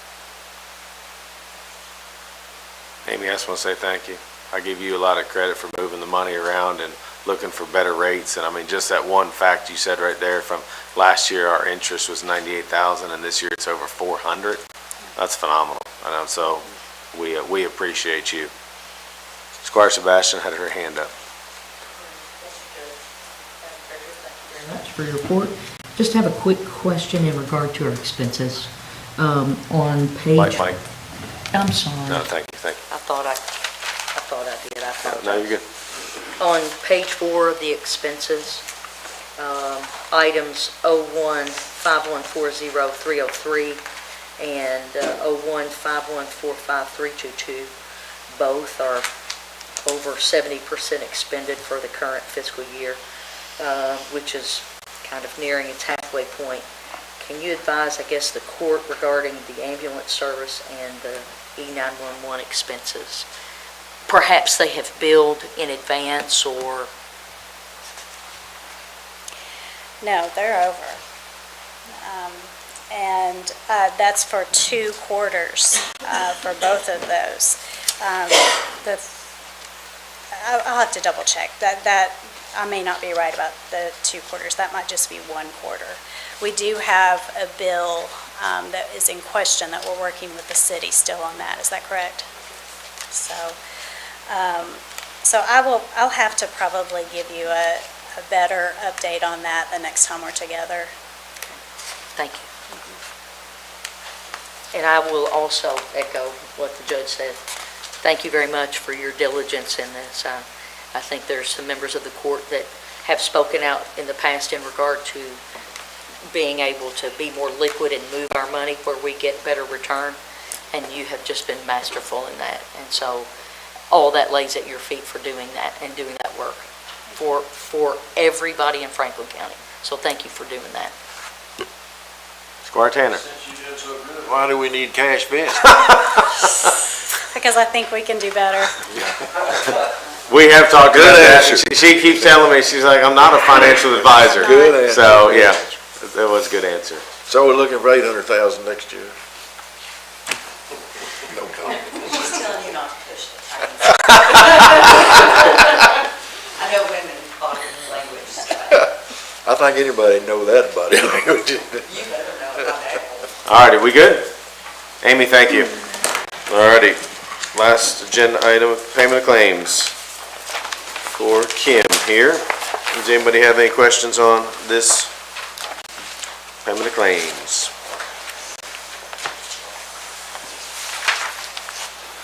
Gathering up my stuff, Oh, I'm sorry, Squire Sebastian was zoning out myself. Okay, thank you, Judge. I had a question on general fund. At the bottom of page 1 is account 015070309, the comprehensive plan. This is for board member insurance. So, I guess, is this a calendar year insurance payment? Because it looks like it's a calendar year from 24 to 25. And I guess what happens with the fees that Planning Commission assesses fees? So do their fees not cover this, and this is just a portion that the county pays? Or does the county pay half of it automatically just out of our budget? Is this a known expense that we need to cover, or just trying to get it? Because the Planning Commission takes in fees while we are paying for things for the Planning Commission, which is a fee body. We're working on You that. know, I ask this. We're working on it. I ask it all the time, so I just don't want to leave it unasked again today. We are working on that, Squire, but yeah, Well, go ahead, Robert. I'm Yeah. glad somebody is, because for 5 years I asked the same questions. Yes, this is insurance for the calendar year. The city and county do split this cost 50/50. The Planning Commission, in my tenure in this community, has never paid their own insurance. It's always been the local government. It's one of many things that the local government funds on behalf of the Planning Commission, as well as the Board of Zoning Adjustments. And you said in your tenure, so is there a rationale?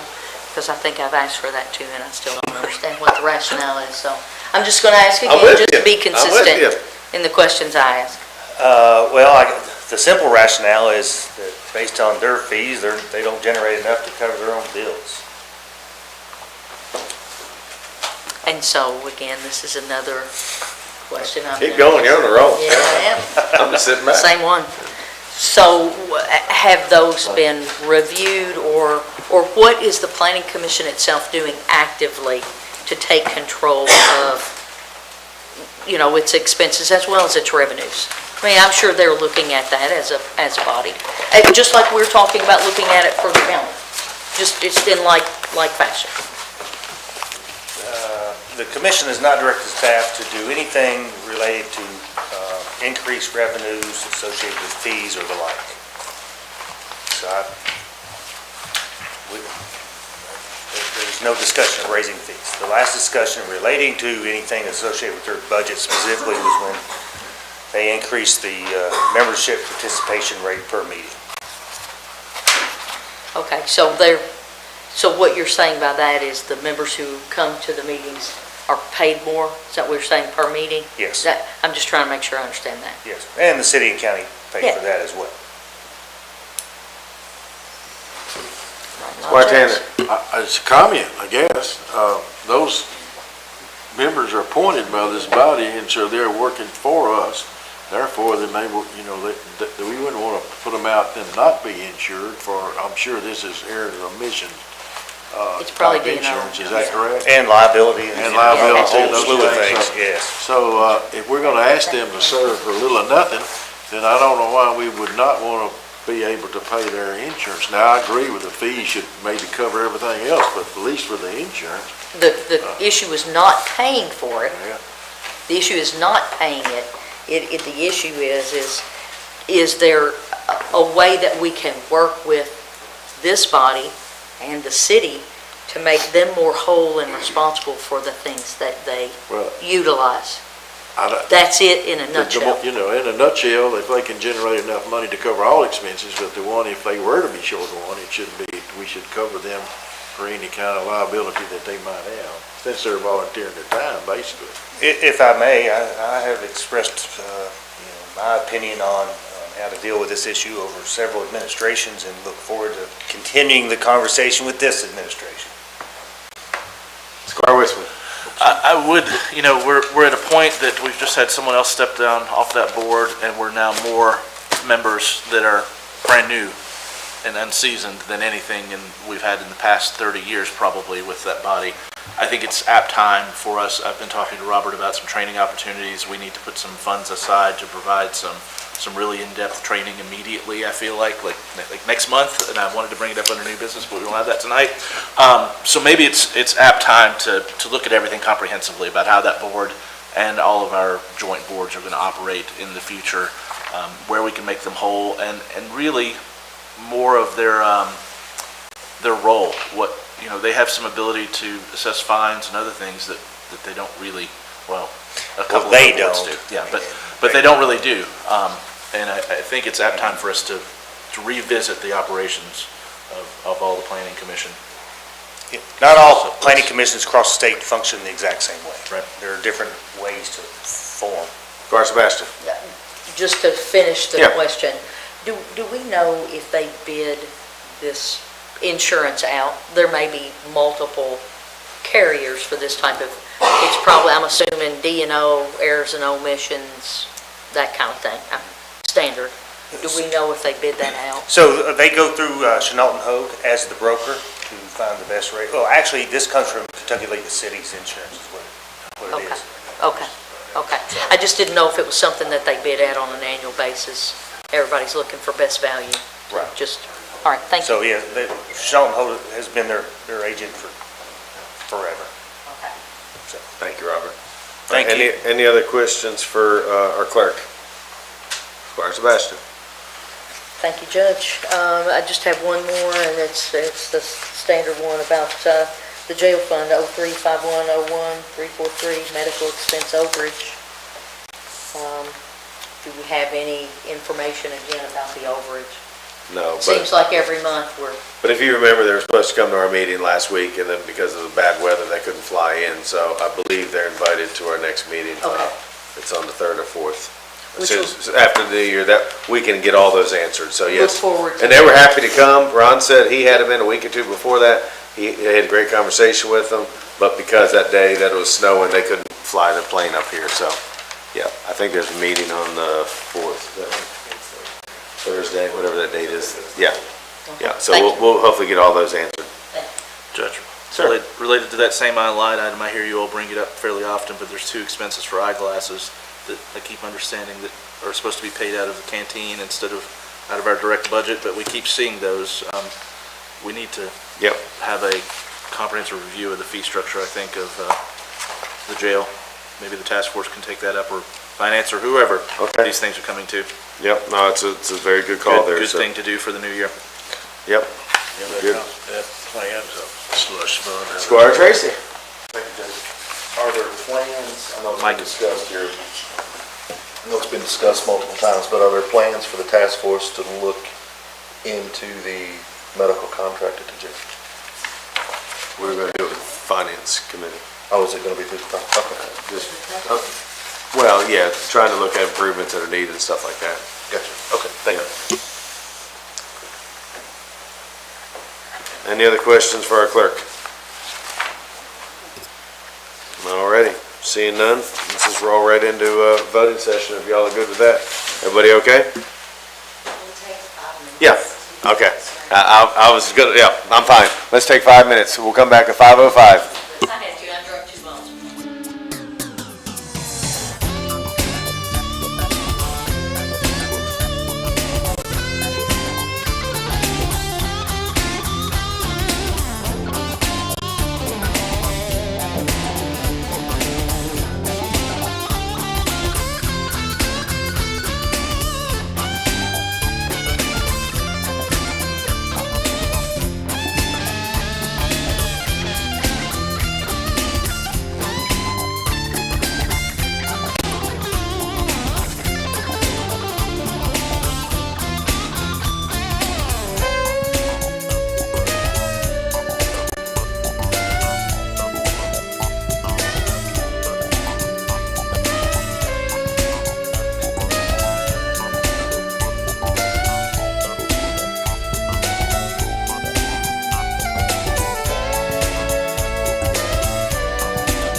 Oh, okay, thank you. Alrighty, welcome. This is our December 21, 2023 voting session. Clerk, please call the roll. Squire Sebastian. Here. Squire Blackburn. Present. Squire Dykus. Here. Squire Tracy. Here. Squire Tanner. Here. Squire Wiseman. Present. Judge Mueller. Present. Authorization for approval of minutes from regular meeting of December 6, 2023 with the corrections stated earlier. Judge, question, should we just start approving the amendments as well? Just legal question, I suppose, the amendments to it and then approving as amended, or do we want to? Which one are you talking? The minutes, because we had some Oh, yeah, significant amendments yes. on this one. I agree. That, I can make I move that minutes be approved as amended by Squire Whitman of changing that language on whatever the last word was. I was saying, should we do two steps? Should we approve the amendments first and then approve as amended? Or does it matter as a joint thing? It was brought up a while ago. She wrote them down. Because actually it was two different motions and the money's left out. Well, I mean, I think as far as just approving the minutes as amended with the amendments as previously stated, is that? That would work for me. All right, Instead of, I guess what you were requesting is one, a motion to amend the minutes based upon, and then everybody voting on that one, and then a second motion to approve the minutes based upon. As amended. As amended. Be more. I think either one would be acceptable. You good with this sticking with what? Yeah, that's fine. Okay. All right, so did you get it first? Me. Second was? Second. Okay. All right, all those in favor say aye. Aye. All those opposed say nay. Motion passes. Authorization to receive the report of the audit of the Franklin County Sheriff's Office for the year ended December 31, 2022. So moved. Second. All those in favor say aye. All those opposed say nay. Motion passes. Authorization to approve the sheriff's participation in state advancement program for calendar year 2024. So moved. Second. All those in favor say aye. All those opposed, nay. Motion passes. Authorization to approve sheriff's lump sum fee officials budget for calendar year 2024. So moved. Second. All those in favor say aye. All those opposed say nay. Motion passes. Authorization to approve sheriff's annual order setting maximum amount for deputies and assistants for calendar year 2024. So moved. Second. Did you get that, clerk? Yes. All those in favor say aye. Aye. All those opposed say nay. Motion passes. Authorization to approve surplus vehicles for trade-in purposes and/or gov deals auction. Sheriff. So moved. Second. All those in favor say aye. Aye. All those opposed say nay. Motion passes. Authorization to approve the agreement with Amtech Life Safety for providing inspections at the Franklin County Regional Jail. So moved. Second. All those in favor say aye. Aye. All those opposed say nay. Motion passes. Authorization to amend the jail's policy and procedures manual regarding mail and visitation on Chapter 1, page 5 and 12. So moved. Second. All those in favor say aye. Aye. All those opposed say nay. Judge, a vote aye, but I would like to revisit that in 6 months because I would like to see us get back to the potential for in-person visitations. And I don't know that I want to exclude that forever. Okay. All those opposed say nay. Motion passes. You good, clerk? Yes. Okay, just making sure. Authorization to approve the First Amendment to Local Development Area Agreement with the Paddocks of Frankfurt Local Development Area. So moved. But second. All those in favor say aye. Aye. All those opposed say nay. Motion Present. I'm sorry? Present. Authorization to approve an order authorizing the judge executive to execute an estoppel agreement with a proposed realtor anchor related to the Paddocks of Frankfurt Local Development Area. So, second. All those in favor say aye. All those opposed say nay. Motion passes. Present. Clerk, did you get that? Yes. Thank you. All right, this is just the first reading of an ordinance of the Franklin County, Kentucky Fiscal Court, the Fiscal Court approving a First Amendment to the Local Development Area Agreement related to local development area created for economic development purposes within the city of Frankfort, Kentucky, known as the Paddocks of Frankfort Local Development Area. The local development area created by the city of Frankfort, the city, by ordinance number 7-2022, the local development area ordinance. Vote will be taken on our next meeting. Next agenda item has been tabled, so we can get some clarification. That will be on our next agenda. Authorization to approve a resolution accepting Whispering Pines Drive and White Pine Court into the county road system. So moved. Second. All those in favor say aye. Aye. All those opposed say nay. Motion passes. Authorization to approve a resolution accepting Nicholas Drive and Woods Way into the county road system. So moved. Second. All those in favor say aye. Aye. All those opposed say nay. Motion passes. Authorization to approve a resolution authorizing the filing of an application to the Firehouse Subs Public Safety Foundation grant for the Franklin County Fire Department. So moved. Second. All those in favor say aye. Aye. All those opposed say nay. Motion passes. Authorization to purchase MDTs for the fire department through Kentucky State Master Agreement. So moved. Second. All those in favor say aye. Aye. All those opposed say nay. Motion passes. Authorization to approve a professional service agreement with Cash Vest by 3+1. So moved. Second. Is that as amended? As amended Okay, as amended. by deleting those 3 words.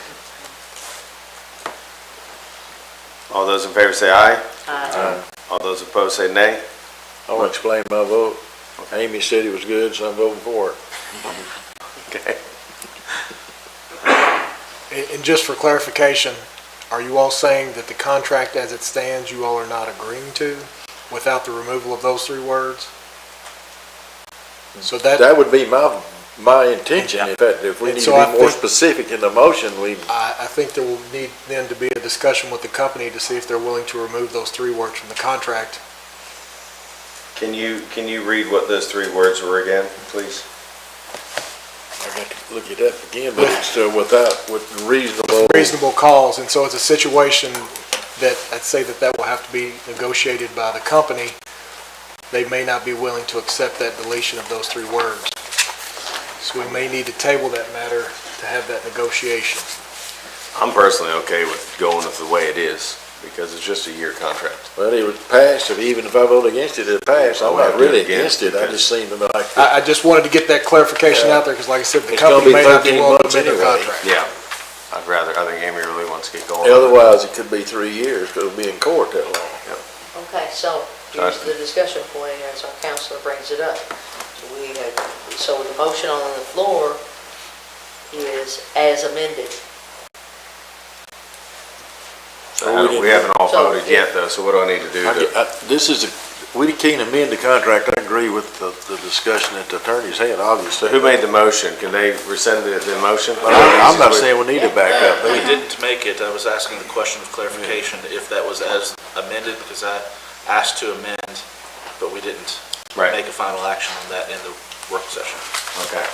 So it stands as written, right?